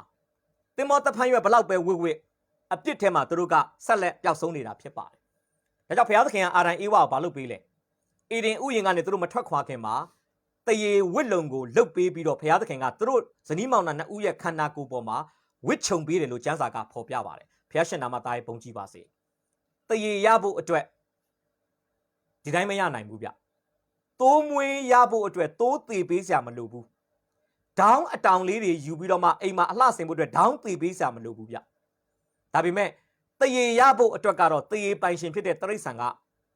သေဆုံးဖို့လိုအပ်တယ်သူခန္ဓာကိုယ်ကနေခွာအောင်ကြီးတရေယူဖို့ဆိုကြီးသေဖို့လိုတယ်ကျွဲတရေယူဖို့ဆိုကျွဲသေဖို့လိုတယ်အခုအာရန်အေဝါရဲ့ခန္ဓာကိုယ်မှာဝစ်ခြုံပေးလိုက်တဲ့တရေသည်တစုံတစ်ခုသောတတဝါတကောင်ကောင်ရဲ့သေဆုံးခြင်းကနေအသက်စတေးခြင်းကနေရလာတဲ့အရာဖြစ်ပါတယ်အဲ့ဒီကနေဘုရားသခင်ကအာရန်အေဝါကိုပြသခြင်းလဲမင်းတို့ဟာအပြစ်ထဲမှာပျောက်သွားတယ်မင်းတို့ရဲ့ပျောက်ဆုံးသူဘဝကိုမင်းတို့ဘာသာမင်းတို့ဟလာပြန်လဲရှာဖွေတွေ့ရှိသူအနေထားကိုမင်းတို့စူးစမ်းမှုနဲ့ပြောင်းလို့မရဘူးဒါပေမဲ့ငါကတော့တစ်ဖက်သက်မေတ္တာနဲ့မင်းတို့ကိုချစ်တဲ့အတွက်ကြောင့်တတဝါကိုစတေးပြီးတော့တတဝါရဲ့အသက်တာကရလာတဲ့တရေဝစ်လုံကိုမင်းတို့ရဲ့ခန္ဓာကိုယ်မှာဝစ်ခြုံပေးခြင်းအဖြစ်မင်းတို့ကိုငါပြန်လဲရှာဖွေတွေ့ရှိတယ်မင်းတို့ကိုပျောက်ဆုံးတဲ့နေရာကနေငါပြန်လဲကယ်တင်တယ်ဆိုတာကိုဘုရားသခင်ကသက်သေပြုတာဖြစ်ပါတယ်တနည်းအားဖြင့်ပြောမယ်ဆိုရင်အာဒံအေဝါရဲ့ခန္ဓာကိုယ်မှာဝစ်ခြုံပေးလိုက်တဲ့တရေဝစ်လုံကဘာကိုမိမောင်းထိုးပြနေလဲဆိုရင်လာမယ့်အနာဂတ်ကာလခရစ်စမတ်အချိန်မှာလဲနော်တရေဝစ်လုံကိုပေးမဲ့ပုဂ္ဂိုလ်တော်မြတ်ဒီဟူသောယေရှုခရစ်တော်ဆိုတဲ့ပုဂ္ဂိုလ်ဟာလောကမှာလူစားတိလာခံမယ်တရေရဖို့အတွက်တရဝါတကောင်ကောင်အသက်သေဆုံးရတယ်လို့လာမယ့်အနာဂတ်ကာလမှာလဲလူသားတွေရဲ့အဆက်တကွဲအကျိုးနည်းဖြစ်နေတဲ့ပျောက်ဆုံးတဲ့အခြေအနေတွေကိုဟာလာလွတ်မြောက်စေမဲ့ဖုံးအုပ်ပေးမဲ့ပုဂ္ဂိုလ်တော်မြတ်ဒီလဲလောကမှာလာပြီးသက်ဆုံးအသေးခံမယ်ဆိုတော့ဘုရားသခင်ကကြိုတင်ပုပ္ပနမိတ်ပြတဲ့အနေနဲ့တရေဝစ်လုံကိုအာဒံအေဝါရဲ့အသက်တာမှာဝစ်ခြုံပေးတာဖြစ်ပါဆိုလိုချင်တာကတရေဝစ်လုံဒီပင်အာဒံအေဝါအတွက်ဖျားဟောတဲ့အေးဝင်ဂေလိတရားဖြစ်တယ်သူတို့သိသွားပြီလူအပြစ်ကိုဖုံးတာကအသွေးဘာလို့ကျမ်းစာပညာရှင်တယောက်ကပြောတယ်ဒီနေ့ပဲအာဒံအေဝါအပြစ်လို့ဒီနေ့ပဲတရေဝစ်လုံကိုခြုံပေးတယ်ဆိုတော့တဲ့ဒီတရေဝစ်လုံဒီတရိတ်ဆိုင်ရဲ့ခန္ဓာကိုယ်ပေါ်ကပူပူနွေ့နွေ့ချွတ်ထားတဲ့တရေဝစ်လုံဖြစ်တဲ့အတွက်ကြောင့်တရေမှာသွေးစသွေးနာတွေကအရှံပယ်ပဲဖြစ်မယ်တဲ့ဒီတရေဝစ်လုံကြီးကိုဝစ်တဲ့အခါမှာသူတို့ခန္ဓာကိုယ်မှာသွေးတွေနဲ့စိုးစိနေမှာပြောမယ်ဆိုရင်သူတို့ခန္ဓာကိုယ်ကသွေးကိုခြုံလိုက်သလိုပဲဒီကနေဘာပြောချင်လဲခရစ်တော်ရဲ့ကားတိုင်းမှာအသွေးသွန်းလောင်းခြင်းအဖြစ်ရရှိလာမဲ့အနာဂတ်မှာရရှိလာမဲ့ဖြောင့်မတ်ခြင်းဝစ်လုံကိုအပြစ်သားတွေရဲ့အသက်တာမှာဘုရားသခင်ကလာမဲ့အနာဂတ်ကာလမှာဝစ်ခြုံပေးမယ်ဆိုတာကိုအာဒံအေဝါကနေတဆင့်ဘုရားသခင်ကရှေ့ကနဦးအရေးအနေနဲ့နမိတ်ပြနေတာဖြစ်ပါတယ်အဲ့ကလေးကအာဒံအေဝါကောင်းကောင်းသိသွားပြီငါတို့အပြစ်ကိုဖုံးတာအသွေးငါတို့အပြစ်ကိုလွတ်တာအသွေးဆိုတော့သူတို့သိသွားတဲ့အတွက်ကြောင့်သားစဉ်မြေဆက်ကိုရစ်ပူဇော်ခြင်းအဖြစ်ဘုရားသခင်နာမှာတိုးဝင်ချီးကပ်ဖို့အတွက်သူတို့ကမိတ်ဆက်နိုင်ခဲ့တာဖြစ်ပါတယ်ဒါပြန်ပြောမယ်ဆိုရင်ကပ္ပဦးကျမ်းခန်းကြီး၄မှာအာဒံအေဝါကဆင်းသက်လာတဲ့သားနှစ်ယောက်တွေ့ရမယ်နော်ဘယ်သူနဲ့ဘယ်သူလဲဆိုရင်အာဘီလနဲ့ကာဣနနော်အာဘီလကဘုရားကာဣနကဘုရားစီလာတဲ့အခါမှာမြေအသီးနှံတွေယူလာတယ်ဗျာအာဘီလကြတော့မိမိသိုးစုမှာဖွာတဲ့ဟာလားသားအချို့နဲ့သိုးထီးစီဦးယူလာတယ်လို့ကျမ်းစာဖော်ပြတာကျွန်တော်ဖော်ပြပေးချင်တာကအာဘီလသည်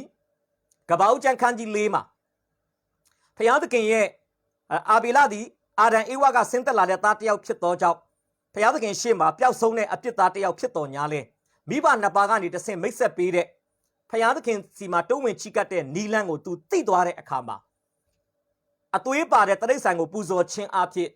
အာဘီလသည်ဘုရားသခင်ပြန်လဲရှာဖွေတွေ့ရှိခြင်းကိုခံလိုက်ရတဲ့သူတစ်ယောက်ဖြစ်ပါတယ်ဟာလေလုယာဒါကျွန်တော်ပြန်ပြောမယ်ကပ္ပဦးကျမ်းခန်းကြီး၄မှာအာဘီလဆိုတဲ့ညီကိုတစ်ယောက်ကိုဘုရားသခင်ကပျောက်တဲ့နေရာကနေတွေ့ပြီးတော့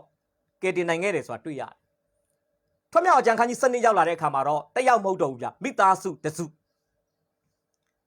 ကုတ်တူတိုင်းပြည်ကထွက်မဲ့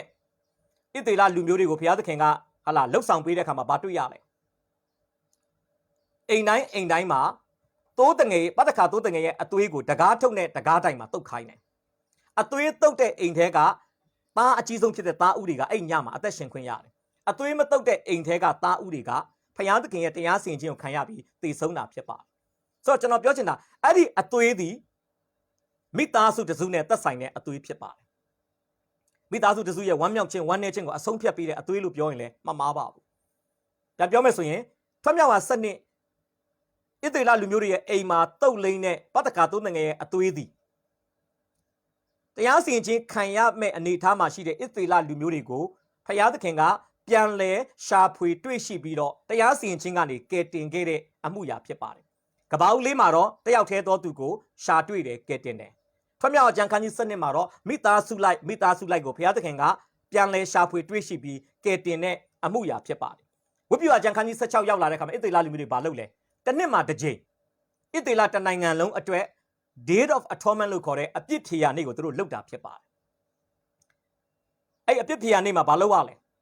နော်အတန့်ရှင်ဆုံးဌာနထဲကိုယစ်ပရိမင်းကြီးကဝင်သွားပြီးတော့မှဒီဗြိဉ္စီတစ်တာရဲ့အဖုံးမှာရှိတဲ့နေရာမှာသူ့လက်ညှိုးနဲ့အသွေးကိုသွားဖြန်းရတယ်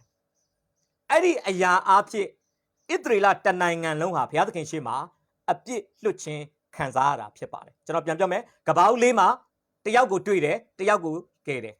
ထွတ်မြောက်စနစ်မှာတမိသားစုကိုတွေ့တယ်တမိသားစုကိုကယ်တယ်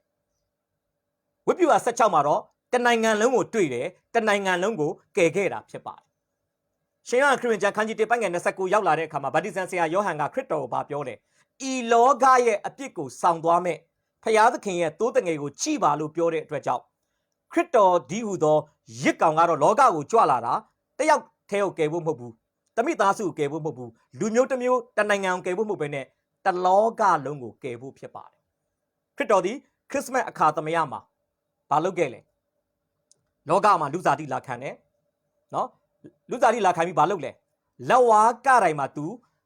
ဟလာအပြစ်သားတွေရဲ့နေရာမှာဝင်ရောက်အသေးခံခြင်းအသွေးသွင်းခြင်းအဖြစ်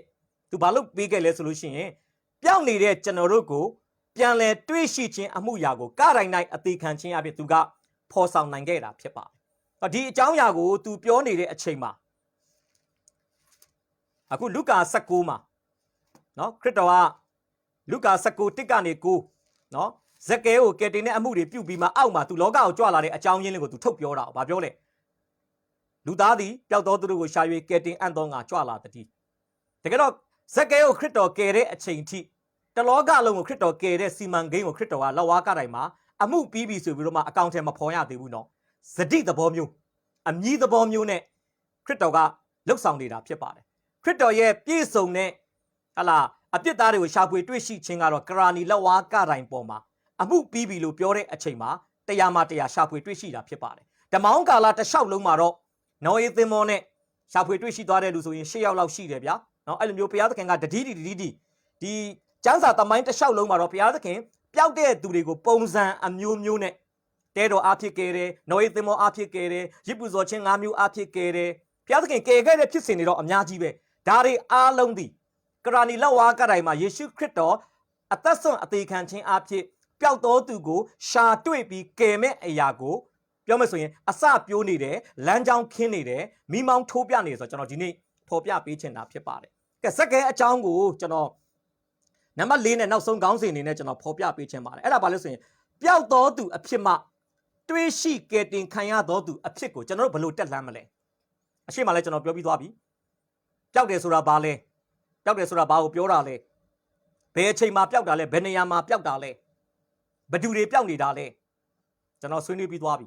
အခုကျတော့ပျောက်တော်သူအနေထားကနေရှာဖွေတွေ့ရှိတော်သူအနေထားကိုဘလို့နီးနဲ့တက်လှမ်းလို့မရဘူးလေဘလို့နီးနဲ့တက်လှမ်းလို့ရလဲဆိုတာကိုကျွန်တော်တို့ဆက်ပြီးတော့မှကြည့်ဖို့ဖြစ်ပါတယ်ရှင်လုကာခရစ်ဝင်ကျမ်းခန်းကြီး19ကိုကျွန်တော်တို့ကြည့်လာတဲ့အခါမှာကျမ်းစာကကျွန်တော်ဖတ်ပြမယ်အပိုက်ငယ်1နဲ့2မှာယေရှုသည်ယေရိကောမြို့သို့ဝင်၍ရှောက်သွားတော်မူ၏ထိုအခါဇက်ကဲအမည်ရှိသောအခွန်ကောင်းတစ်ယောက်ရှိ၏ထိုသူသည်ငွေရတတ်သောသူဖြစ်၏အားလုံးကြားဘူးနာဝဖြစ်နေတဲ့အဖြစ်ဖြစ်ပါတယ်ဇက်ကဲ ဇက်ကဲရဲ့အတိတ်ပဲက righteous မြန်မာလိုမြန်မာမှုပြုမယ်ဆိုရင်တော့ဇက်ကဲနာမည်ရဲ့အတိတ်ပဲကဦးဖြောက်မှတ်ဦးဖြောက်မှတ်နာမည်ကတော့ဦးဖြောက်မှတ်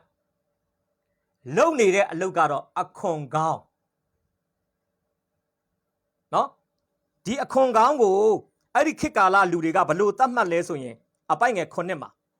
ထိုအကြောင်းကိုလူပေါင်းတို့သည်မြင်နေတဲ့စိုးသောသူဤအိမ်သို့ဝင်၍လှုပ်ကြွေးခြင်းကိုခံတော်မူပါသည်တကား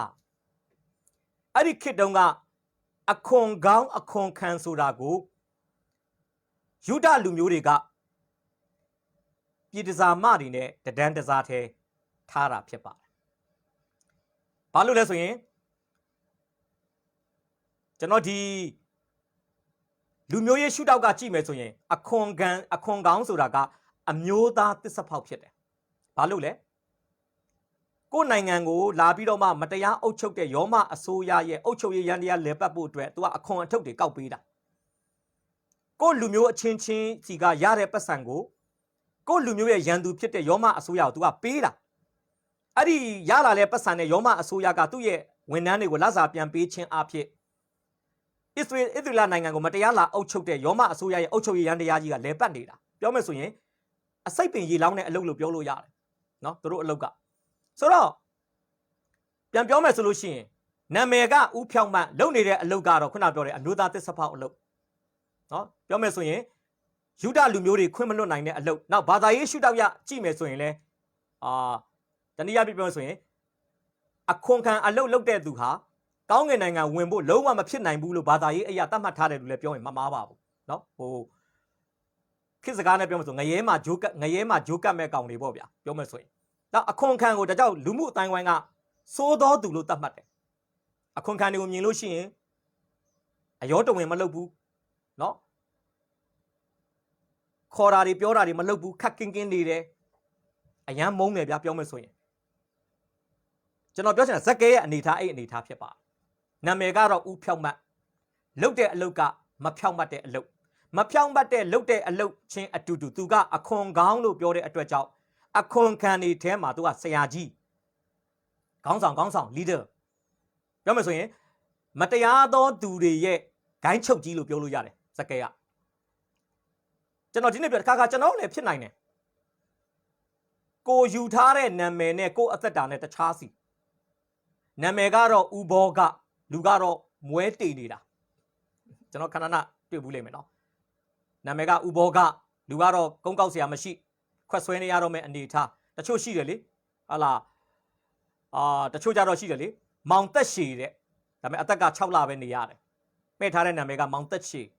တချို့ကမောင်တန်ခဲတဲ့တစ်ချိန်လုံးနေမကောင်းဖြစ်တယ်နော်ကျွန်တော်လည်းဒီတိုင်းပါပဲကိုတော့ခေါင်းစဉ်တက်တာတော့ခရစ်ယာန်ယုံကြည်သူဒါပေမဲ့နာမည်ခံခရစ်ယာန်အဆင့်ဇက်ကဲလူပေါ့ဖြောက်မှတ်ခြင်းဆိုတာဇက်ကဲအတွက်နာမည်ခံကျွန်တော်တို့အတွက်လည်းခရစ်ယာန်ဖြစ်ခြင်းတို့ယုံကြည်သူဖြစ်ခြင်းတို့ဟာတစ်ခါဘာဖြစ်လဲဆိုရင်ဘာသာရေးခေါ်ဝေါ်သုံးနှုန်းမှုအရသာရှိပြီးတော့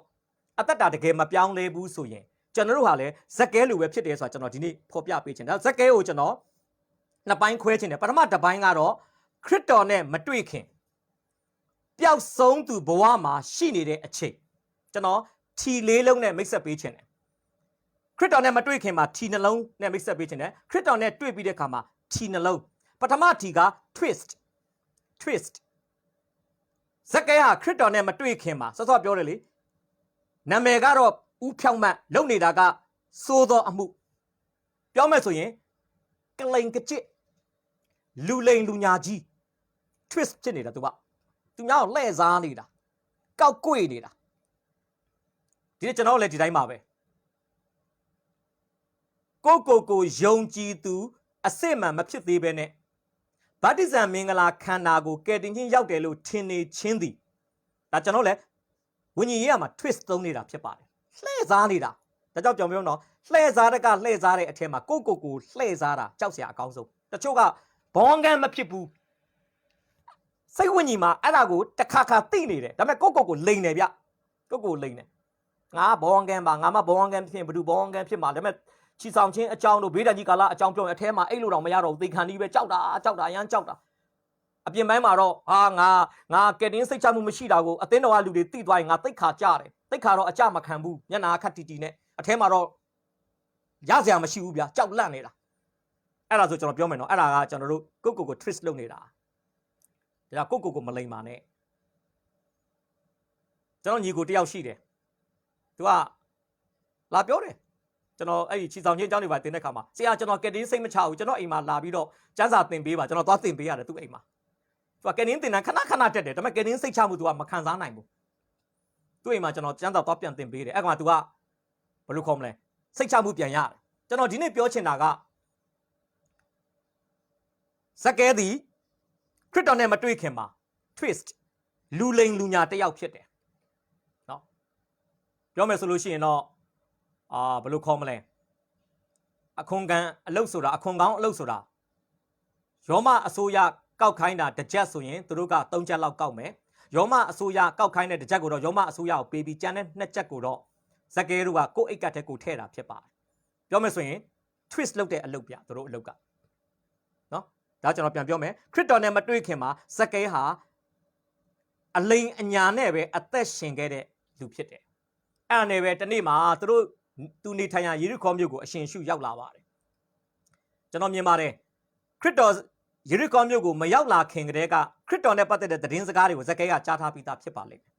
်နော်ခရစ်တော်ရဲ့တမန်တော်12ပါးထဲမှာလည်းမဿဲဆိုတဲ့အခွန်ခံတစ်ယောက်ပါတာကိုဒါကြောင့်ဇက်ကဲနဲ့လည်းအဲ့ဒီမဿဲကတိကောင်းသိနိုင်တယ်အခွန်ခံနေဆိုတော့အချင်းချင်းဆက်ဆက်မှုရှိနိုင်တယ်သူစိတ်ဝင်စားလိမ့်မယ်စိတ်ဝင်စားမှုလေးတော့ရှိကောင်းရှိမယ်လောလောဆယ်လဲဒီငွေကြေးမှာမြူးမြရတဲ့အလုပ်ကလည်း तू ကမစွန့်နိုင်ဘူးသူ့အလုပ်ကလည်းဝင်ငွေကောင်းနေတာပေါ့နော်နာမည်သာပြက်တာဒီအလုပ်ကဝင်ငွေကောင်းတော့ဇက်ကဲကဒီအလုပ်ကိုလည်း तू တန်ဖိုးထားတယ်တစ်ဖက်ကခရစ်တော်သတင်းကြားတဲ့အခါမှာလည်းသူ့ရဲ့ဝิญကြီးကအလုံးသိပါတယ်လူရဲ့ဝิญကြီးကဖခင်အောင်ငတ်တာ哦ဇက်ကဲလည်းတရိษံမဟုတ်ပဲနဲ့လူတစ်ယောက်ဖြစ်တဲ့အတွက်ကြောင့်သူ့ထဲမှာရှိတဲ့ဝิญကြီးသည်ခရစ်တော်သတင်းကိုကြားတဲ့အခါမှာကျွန်တော်ထင်တယ်နေမထိထိုင်မသာဖြစ်လိမ့်မယ်ခရစ်တော်ဆိုတာဘယ်လိုပုံကူမျိုးလဲအရင်စိတ်ဝင်စားလိမ့်မယ်အဲ့နဲ့ခရစ်တော်ယေရုခေါမြို့ရောက်လာတဲ့အခါမှာသူဘာလုပ်လဲအပိုက်ငယ်3မှာယေရှုသည်အဘယ်သို့သောသူဖြစ်သည်ကိုထိုသူသည်ကြည်လို၍လူအစုဝေးများသောကြောင့်မိမိအရက်လည်းနှိပ်သည်ဖြစ်၍မမြင်နိုင်ထို့ကြောင့်ကြွတော်မူသည့်လမ်းတွင်ရှေ့သို့ပြေး၍ကိုတော်ကိုမြင်အံ့သောငါတပန်းပင်တပင်ကိုတက်လေ၏လို့ပြောပါ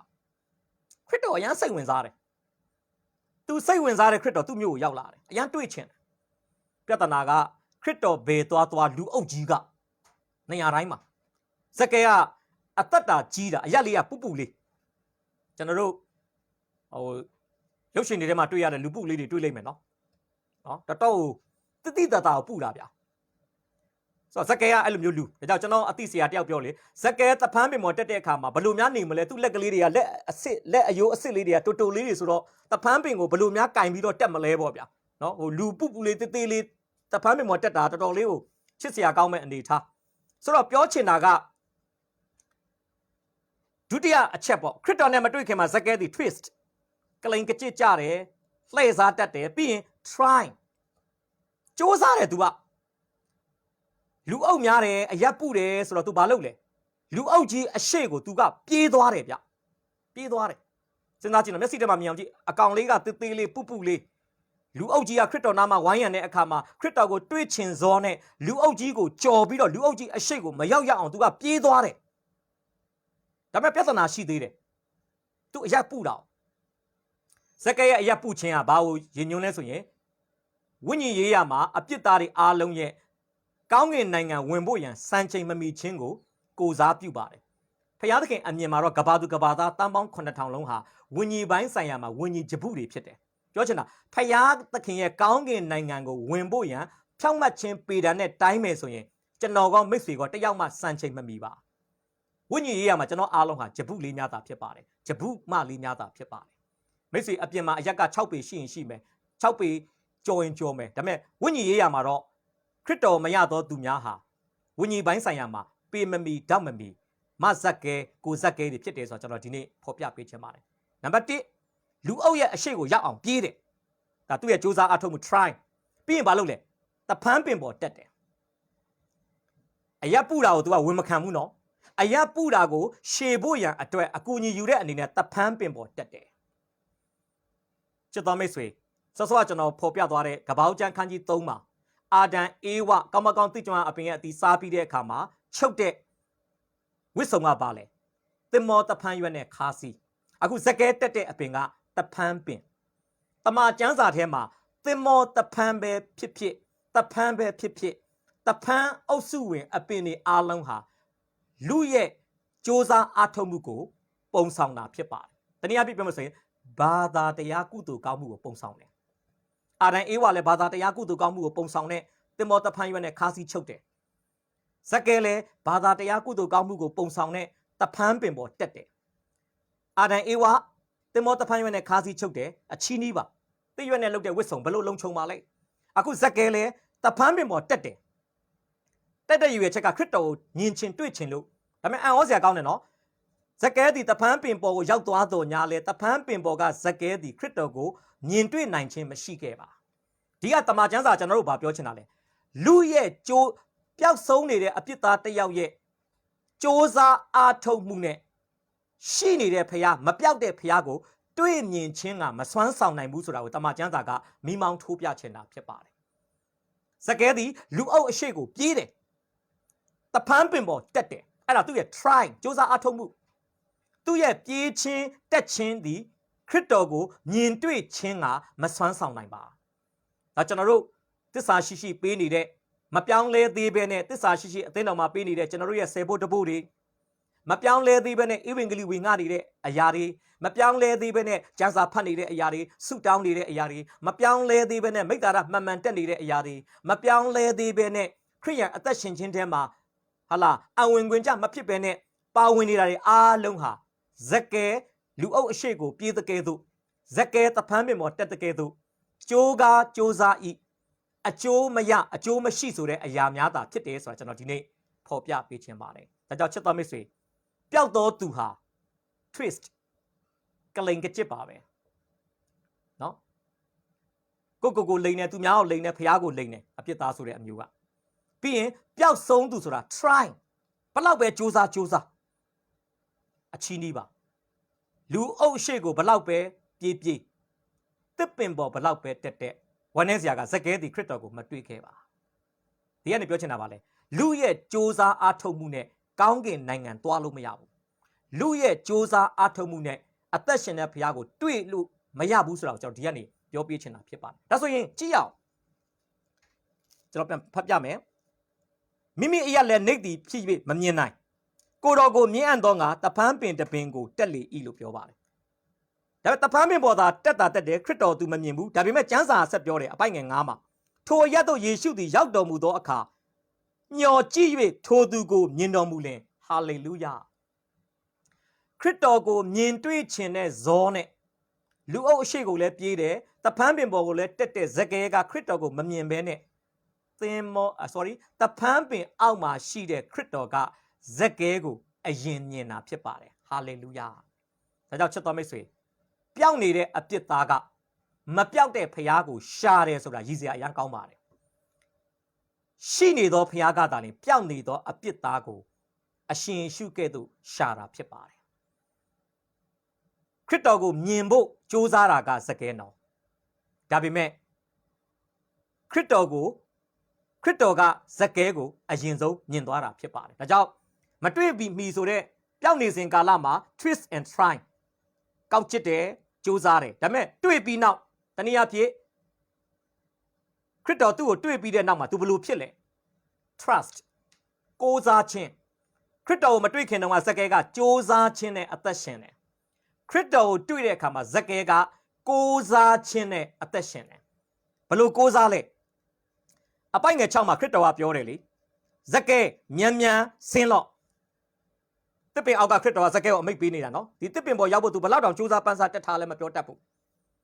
ဆင်းလာခိုင်းတာဆင်းလာဇကဲရဲ့နာခံခြင်းဇကဲရဲ့နှိတ်ချခြင်းအတွက်ဒါစစ်ဆေးမှုတစ်ရက်ဇကဲမြန်ဆင်းလာပြီးတော့ဗာပြောလဲသီးအိမ်၌ယနေ့ငါတဲနေပြီဇကဲတစ်ပင်ပေါ်ကမြန်ဆင်းဒီနေ့မင်းအိမ်မှာငါလာတဲမယ်ဒါခရစ်တော်ရဲ့အမိန့်ပေးမှုဖြစ်ပါတယ်ဇကဲရဲ့တုတ်ပြန်မှုကိုကြည့်ရအောင်ခရစ်တော်ကဇကဲမြန်ဆင်းလို့ပြောတယ်ဇကဲဘယ်လို response လုပ်လဲဇကဲသည်အလင်းမြန်ဆင်း၍ဟာလေလုယာအဲ့ဒါကိုကျွန်တော်ကိုးစားခြင်းလို့ကျွန်တော်ပြောချင်တာခ ခရစ်တော်ရဲ့စကားကိုစကဲတစ်လုံးမှမငင်းပါမြန်မြန်ဆင်းဆိုမြန်မြန်ဆင်းတယ်ပြီးခရစ်တော်ကဘာပြောလဲသင်အိမ်၌ယနေ့ငါတဲမိစကဲဘာလုပ်လဲဝမ်းမြောက်သောစိတ်နှင့်ကိုတော်ကိုမိမိအိမ်၌ဧည့်ခံလေ၏ဖျားရှင်နာမှာတာရဲ့ပုံကြည့်ပါစေမင်းအိမ်မှာငါတဲမယ်ခရစ်တော်ပြောတယ်စကဲဘာလုပ်လဲဝမ်းမြောက်သောစိတ်နဲ့ဧည့်ခံတယ်ဒါခရစ်တော်ရဲ့မိန့်မာချက်တိုင်းကိုဇက်ကဲကစိတ်အားထက်သန်စွာတုတ်ပြန်ခြင်းအဖြစ်ခရစ်တော်ရဲ့စကားဖခင်ရဲ့စကားပေါ်မှာဇက်ကဲရဲ့ခိုလုံကိုးစားမှုကိုကျွန်တော်တို့တွေ့ရမှာဖြစ်ပါတယ်ပထမတော့ကတော့ try စူးစမ်းမှုနဲ့အသက်ရှင်ခဲ့တဲ့ဇက်ကဲဟာခရစ်တော်ရဲ့စကားကိုကြားပြီးတဲ့နောက်ပိုင်းမှာတော့ trust ကိုးစားခြင်းနဲ့အသက်ရှင်တဲ့သူတစ်ယောက်ဖြစ်သွားတယ်ဒါချက်သားမိတ်ဆွေစူးစမ်းနေတဲ့၍မိတ်ဆွေဟာပျောက်ဆုံးသောသူဘဝကနေဘယ်တော့မှမလွတ်နိုင်ပါခရစ်တော်ရဲ့စကားကိုကိုးစားမှသာလျှင်မိတ်ဆွေနဲ့ကျွန်တော်ဟာပျောက်ဆုံးသူအဖြစ်ဆိုးကနေလွတ်မြောက်နိုင်မယ်ဆိုတာကျွန်တော်ဒီနေ့ဖော်ပြပေးခြင်းပါတယ်အဲ့ဒါနဲ့ခရစ်တော်ကစကဲအိမ်ကိုရောက်လာတယ်အဲ့ချိန်မှာဆက်စောကျွန်တော်ဖတ်သွားတယ်လေထိုအကြောင်းကိုတဲ့လူအပေါင်းတို့သည်မြင်လင်သို့သောသူ၏အိမ်သို့ဝင်၍လှုပ်ကြွေးခြင်းကိုခံတော်မူပါတကားဟုကဲ့ရဲ့အပြစ်တင်ကြ၏ပတ်ဝန်းကျင်ကတော့ဝေဖန်တာပေါ့ဟာခရစ်တော်ကနော်ဖခင်သားတော်ဖြစ်ရတာနဲ့ဘာလို့ဒီအခွန်ကောင်းရဲ့အိမ်မှာတဲရတာလဲလူဆိုးကြီးအိမ်မှာဘာလို့တဲရတာလဲသူတို့မကြည်မနှက်ပြောကြတယ်ဝေဖန်ကြတယ်ပြစ်တင်ကြတယ်အဲ့ခါမှာဇကဲပြန်ပြောတဲ့စကားအပိုက်ငယ်ရှစ်မှာအရန်ရေးကြီးပါတယ်ဇကဲသည်လေရက်နေ၍သခင်အကျွန်ုပ်၏ဥစ္စာတစ်ဝက်ကိုဆင်းရဲသောသူတို့အားပေးပါ၏တစုံတစ်ယောက်သောသူ၏ဥစ္စာအနှဲငယ်ကိုအကျွန်ုပ်ယူမိလျှင်လေးဆပြန်၍ပေးပါ၏ဟုသခင်ဖျားကိုရှောက်ဆို၏ကျွန်တော်ရဲ့နောက်ဆုံးတဲ့စတုထမြောက်ထီ transform ပုံတံပြောင်းလဲခြင်းပထမ twist try trust အခုတော့ transform တကယ်တော့အခွန်ကောင်းဆိုတာကသူ့မှာရှိတာငါဥစ္စာလေသူကယူဖို့ပဲစိတ်ဝင်စားတာပေးဖို့စိတ်မဝင်စားဘူးเนาะဇကဲကအရင်တုန်းကဆိုပါလေယူမယ်သူ့မှာရှိတာငါဥစ္စာငါမှာရှိတာငါဥစ္စာဒါပေမဲ့ခရစ်တော်နဲ့နဖူးတွေဒူးတွေတွေ့ပြီးတော့ခရစ်တော်ရဲ့စကားတော်ပေါ်မှာခိုလုံကိုးစားပြီးတဲ့နောက်ပိုင်းမှာဇကဲသည်ပေးယူတော်သူမဟုတ်တော့ဘူးဗျငါမှာရှိတာသူ့ဥစ္စာဖြစ်သွားတယ်ဟာလေလုယာဒါဇကဲရဲ့အသက်တာပြောင်းလဲခြင်း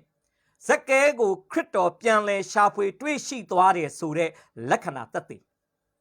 ဇကဲဟာတွေ့ရှိကယ်တင်ခံရတယ်ဆိုတဲ့အသီးအပွင့်ဟာသူ့ရဲ့အကျင့်စာရိတ္တမှာပေါ်နေတာဖြစ်ပါတယ်ဒါကခရစ်တော်နဲ့မတွေ့ခင်လုပ်တဲ့အလုပ်မဟုတ်ဘူးနော်ခရစ်တော်နဲ့တွေ့ပြီးမှဇကဲလုပ်တဲ့အလုပ်ဖြစ်ပါတယ်ကျွန်တော်အင်္ဂလိပ်ကျမ်းစာမှာတော့ဘယ်လိုပြောလဲ look here and now မြန်မာမှုပြုမယ်ဆိုရင်ကြည်ပါအခုအချိန်ကနေစပြီးတော့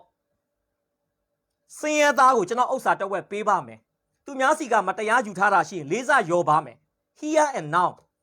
အခုအချိန်ကနေစပြီးတော့အခုအချိန်ကဆိုဘယ်အချိန်ပြောတာလဲဇကဲအိမ်အမိုးအောက်ကိုခရစ်တော်ရောက်ရှိလာတဲ့အချိန်ပြောမယ်ဆိုရင်ဇကဲသည်စ조사မှုကိုစွန့်လွတ်ပြီးကိုးစားမှုကိုစုပ်ကင်လိုက်တဲ့အချိန်ကနေစပြီးပြောင်းလဲသွားတဲ့အရာဖြစ်ပါတယ်မတူတော့ဘူးဒါကြောင့်ကျွန်တော်ပြောမယ်နော်ခရစ်တော်ကိုကိုးစားယုံကြည်တဲ့သူတိုင်းဟာအကျင့်စာရိတ္တပိုင်းဆိုင်ရာမှာပြောင်းလဲမှုလက္ခဏာပေါ်လာမယ်လောဘကြီးတဲ့သူကရောင်ရဲတဲ့သူဖြစ်လာလိမ့်မယ်ရက်ဆက်ကြမ်းကြုတ်တဲ့သူကကျင်နာတနာတတ်တဲ့သူနော်ကျွန်တော်တို့လောကအရာတွေကိုဆွဲလန်းတဲ့သူကဒီအရာတွေကိုချွတ်ပယ်နိုင်တဲ့သူဒါ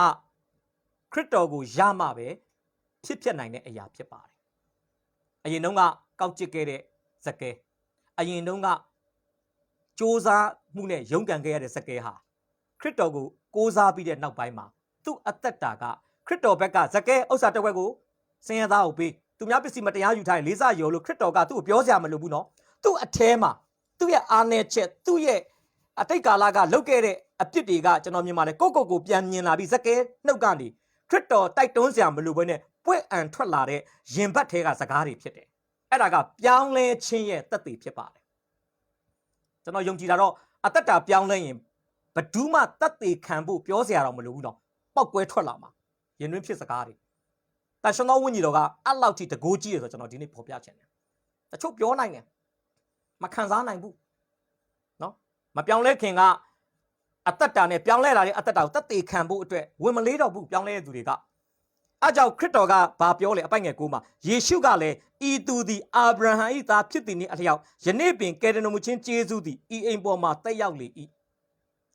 ခရစ်တော်ကအပိုင်ငယ်9မှာပြောမှဇက်ကဲပြောင်းလဲသွားတာမဟုတ်ဘူးနော်ဇက်ကဲပြောင်းလဲတဲ့သူတယောက်ဖြစ်ပြီဆိုတာကိုခရစ်တော်ကတရားဝင် officially ပေါ့တရားဝင်လူထုပိတ်သက်ရှိမှာထုတ်ပြောပေးတာဖြစ်တယ်တကယ်တော့တစ်ပင်ပေါ်ကမြန်ဆင်းလိုက်တဲ့နှုတ်ကပတ်တော်ကိုတုတ်ပြန်လိုက်တဲ့အချိန်မှာကလေးကဇက်ကဲရဲ့အတွင်းအသက်တာမှာပြောင်းလဲပြီးသားဖြစ်ပါတယ်အဲ့ပြောင်းလဲမှုကိုအရှင်ယေရှုကအပိုက်ငယ်9မှာအတီးပြုတ်ပေးတာဖြစ်ပါတယ်လေးစယော်လို့ဇက်ကဲဘောင်းငန်းဖြစ်တာမဟုတ်ဘူးနော်စင်ရဲသားကိုဥစ္စာတောက်ဝက်ပေးလို့ဇက်ကဲဘောင်းငန်းဖြစ်တာမဟုတ်ဘူးဘောင်းငန်းဖြစ်သွားသောကြောင့်ဒါတွေဇက်ကဲကလှုပ်ချင်စိတ်လုံနိုင်စိတ်ရှိသွားတာဖြစ်ပါတယ်ဒီနေ့ကျွန်တော်တို့အသက်တာအတွက်ဖြစ်တယ်ကျွန်တော်တို့လည်းအာဒံ၌ရှိတဲ့ပျောက်ဆုံးသူတွေဖြစ်ပါတယ်ပျောက်ဆုံးသူရဲ့လက္ခဏာနှစ်ခုကဇကဲမှာတွေ့တယ်လို့ twist and try လိမ်မယ်ညာမယ်ကိုလိမ်မယ်ဖျားကိုလိမ်မယ်သူများကိုလိမ်မယ်ပြီးစူးစမ်းမယ်စူးစမ်းပြီးကျမ်းစာဖတ်မယ်စူးစမ်းပြီးဆုတောင်းမယ်စူးစမ်းပြီးဖျားကြောင်းတက်မယ် try ရင်းနဲ့မောနေတာဖျားကြောင်းလာပြီးဖျားကိုမျက်နှာပြဖို့လုပ်တယ်ဒါပေမဲ့ဖျားမျက်နှာမမြင်မဲနဲ့အိမ်ပြန်ရတယ်ဇကဲရဲ့ဒုတိယအသက်တာ trust and transform ရိုးလေးပါပဲဖျားကိုကိုးစားလိုက်ပါမိတ်ဆွေအသက်တာဧကံမုတ်ချပြောင်းလဲမယ်ဆိုတာကျွန်တော်ဒီနေ့ဖော်ပြပေးချင်ပါတယ်ကျွန်တော်ဒီကုန်းချုပ်မယ်ဆိုရင်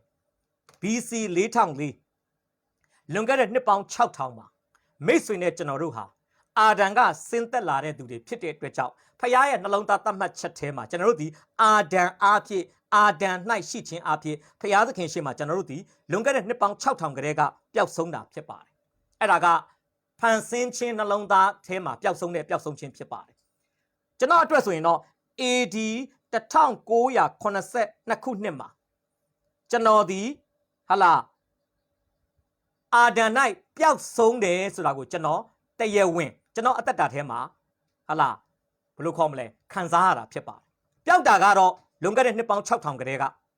ဒါပေမဲ့ပျောက်တယ်ဆိုတာကိုလူသားတစ်ယောက်အနေနဲ့အတီးပြုတ်ချင်းခံရတာကကျွန်တော်မွေးဖွားတဲ့ခုနှစ်သက်ဂရစ်မှာဖြစ်ပါတယ်AD 30မှာတော့ခရစ်တော်ကလက်ဝါးကတိုင်မှာအသေးခံတဲ့အခါမှာယောဟန်19အပိုင်ငယ်30ရအမှုပြီးပြီလို့ပြောတာခရစ်တော်ကတိုင်မှာအသေးခံအသွေးသွန်းခြင်းအဖြစ်ခရစ်တော်ကကျွန်တော်တို့ကိုတွေ့လဲAD 30မှာကယ်ခဲ့ပြီးပြီခရစ်တော်ကျွန်တော်တွေ့တယ်ကယ်တယ်ဆိုတာကိုကျွန်တော်သဘောပေါက်တဲ့အချိန်ကတော့ AD 1988ဧဝံဂေလိသတင်းစကားကိုကြားပြီးတော့မှဧဝံဂေလိသတင်းစကားထဲမှာပါတဲ့အရာတွေကိုဇက်ကဲဟာမြန်ဆင်းပါလို့ပြောတဲ့အခါမှာမြန်ဆင်းတယ်လို့အိမ်မှာတဲမယ်လို့ပြောတဲ့အခါမှာဝမ်းမြောက်စွာလက်ခံတယ်လို့ပဲဧဝံဂေလိသတင်းစကားထဲမှာပါခဲ့တဲ့ခရစ်တော်ရဲ့စကားတိုင်းကိုကျွန်တော်ဒီဝမ်းမြောက်ခြင်းနဲ့တုတ်ပြန်လိုက်တဲ့အခါမှာကျွန်တော်ဒီ try ဆိုတဲ့စူးစမ်းရုန်းကန်ရတဲ့ခရိယန်အသက်တာနဲ့အသက်မရှင်တော့ဘဲနဲ့ trust ကိုးစားမှုနဲ့အစပြုတဲ့ခရိယန်အသက်တာနဲ့အသက်ရှင်လိုက်ခြင်းအဖြစ် transform ပြောင်းလဲမှုသက်သေတွေဟာကျွန်တော်အသက်တာမှာစတင်ပေါ်ထွက်လာတာဖြစ်ပါတယ်ဒီနေ့ကိုလည်းမေးခွန်းမေးပါမိတ်ဆွေနဲ့ကျွန်တော်တို့အာဒံ၌ပျောက်တာကတော့အတူတူပဲနော် BC 4004မှာဒါပေမဲ့ပျောက်တဲ့အရာအသက်တာမှာတက်ရောက်တာတော့မိတ်ဆွေရဲ့မွေးသက်ဂရစ်ဖြစ်ပါတယ်မိတ်ဆွေမွေးတဲ့ခုနှစ်ဒါကိုမွေးသက်ဂရစ်ကိုသိပါလိမ့်မယ်ဒါပေမဲ့ခရစ်တော်မိတ်ဆွေတို့အားလုံးကျွန်တော်တို့အားလုံးကိုတွေ့တဲ့အချိန်ကယ်တဲ့အချိန်ကတော့ AD 30အတူတူပဲနော်အားလုံးကတရက်ထဲမှာဒါပေမဲ့တွေ့တယ်ဆိုတဲ့အကြောင်းကိုသိပြီးတော့ကျွန်တော်တို့ယုံကြည်ခြင်းနဲ့တုတ်ပြန်တာကတော့ကျွန်တော်က1988ဒီထဲမှာရှိတဲ့ညီကောင်မောင်တို့အဲ့နေရာတော့ရက်ဆွဲတော့တူမှာတော့မဟုတ်ရက်ဆွဲကတော့အသီးသီးဖြစ်ပါလိမ့်မယ်ဒါကြောင့်ကျွန်တော်ပြောမယ်ကိုပျောက်တဲ့အချိန်ကိုလည်းသိဖို့လိုတယ်ကိုပြန်တွေ့တဲ့အချိန်ကိုလည်းသိဖို့လိုပါတယ်မိတ်ဆွေဟလာပျောက်တာကတော့အေဒင်ဥယျာဉ်ကလေးကအာဒံအထဲမှာပျောက်ပြီးသားဒါပေမဲ့အဲ့ပျောက်တဲ့အရာမိတ်ဆွေအသက်တာမှာစပြီးတော့အကျိုးအာနိသင်တက်ရောက်တာကမိတ်ဆွေလူဖြစ်လာတဲ့အချိန်အဲ့ဒီအဖြစ်ဆိုးတွေကိုကယ်တင်ဖို့အတွက်ခရစ်တော်လုပ်ပေးခဲ့တာ AD 30ရဲ့အနှစ်သာရကိုခံစားတာကဧဝံဂေလိသတင်းစကားကိုယုံကြည်ခြင်းနဲ့တုတ်ပြန်တဲ့အချိန်ဖြစ်ပါတယ်ဒါကျွန်တော်အားလုံးကိုယုံကြည်ပါတယ်ဒီအစီအစဉ်ထဲမှာပါတဲ့ညီကောင်မောင်တို့တွေအနေနဲ့တော့ဟာလာ BC 4004အတွေ့အကြုံလဲဖြတ်တန်းပြီးသွားပြီပြီးလို့ရှိရင် AD 30အတွေ့အကြုံလဲဖြတ်တန်းပြီးသွားပြီဖြစ်တဲ့အတွက်ကြောင့်မိတ်ဆွေဧဝံဂေလိသတင်းစကားကိုယုံကြည်ခြင်းနဲ့တုတ်ပြန်တဲ့အချိန်တစ်ချိန်ကိုတော့မိတ်ဆွေဘုရားသခင်ခွဲခန်းတတ်မှတ်တဲ့အချိန်တိုင်းမှာမိတ်ဆွေပိုင်ဆိုင်ခဲ့ပြီးပြီလို့ကျွန်တော်ယုံကြည်ပါတယ်ဒါကြောင့်ခရစ်တော်နဲ့တွေ့ပြီးပြီဆိုရင်တော့ twist and try ဆိုတဲ့အသက်တာကိုကျွန်တော်တို့လက်လွတ်ကြောခိုင်းပြီးတော့မှ trust and transform ဆိုတဲ့ ကိုးစားခြင်းအဖြစ်ပုံတံပြောင်းလဲခြင်းကိုရောက်ခြင်းအဖြစ်ဇက်ကဲရဲ့ဒုတိယပိုင်းအသက်တာကဲ့သို့ဘုရားသခင်နှစ်သက်တဲ့အသက်တာနဲ့သွာလာအသက်ရှင်ခြင်းအဖြစ်2021ခရစ်စမတ်ဟာ2021ခရစ်စမတ်အခါသမယဟာပျောက်ပြီးရင်ပျောက်တဲ့အနေအထားနဲ့ကြော်ဖြတ်တဲ့ခရစ်စမတ်မဟုတ်တော့ဘဲနဲ့ပျောက်ရမှရှာတွေ့ပြီးတော့တွေ့ပြီးရင်တွေ့ဟလာဘုရားသခင်ကောင်းကြီးပေးလို့ရတဲ့အသက်တာနဲ့အသက်ရှင်ခြင်းအဖြစ်ဘုရားဘုန်းကိုသက်ဆောင်ထင်ရှားနိုင်တဲ့သူတွေဖြစ်ဖို့ကျွန်တော်နှုတ်ကပတ်တော်အဖြစ်တိုက်တွန်းအားပေးဝေငှချင်ပါတယ်ကြားနာတဲ့နှုတ်ကပတ်တော်အဖြစ်အသက်တာသီးပေါ်မှာဘုရားရှင်ကောင်းကြီးပေးပါစေနှုတ်ကပတ်တော်ရဲ့ခဏဆုတောင်းအနံ့ဖို့ဖြစ်ပါတယ်ယေရှုရှင်ဖာကိုရော့ကိုယေရှုတင်တဲ့ခြေတော်ပေါင်းကိုချီးမွမ်းပါတယ်ဒီကနေ့ကိုရော့ကိုချစ်တော်သူများအဖြစ်လုကာ19ကိုသားတို့အခြေပြုပြီးတော့မှပျောက်ခြင်းနဲ့တွေ့ခြင်းအကြောင်းကိုသားတို့အတူတကွလေ့လာခွင့်ရခဲ့ပါတယ်သားတို့ဒီအပြစ်ထဲမှာပျောက်ခဲ့ပါတယ်တိုးတော်လဲခရစ်တော်ဟာလက်ဝါးကထဲမှာအသေးခံခြင်းအဖြစ်သားတို့ကိုပြန်လဲတွေ့ရှိကယ်တင်ခဲ့ပြီးပြီဖြစ်ပါတယ်ထိုတွေ့ရှိကယ်တင်ခြင်းသတင်းစကားကိုဧဝံဂေလိ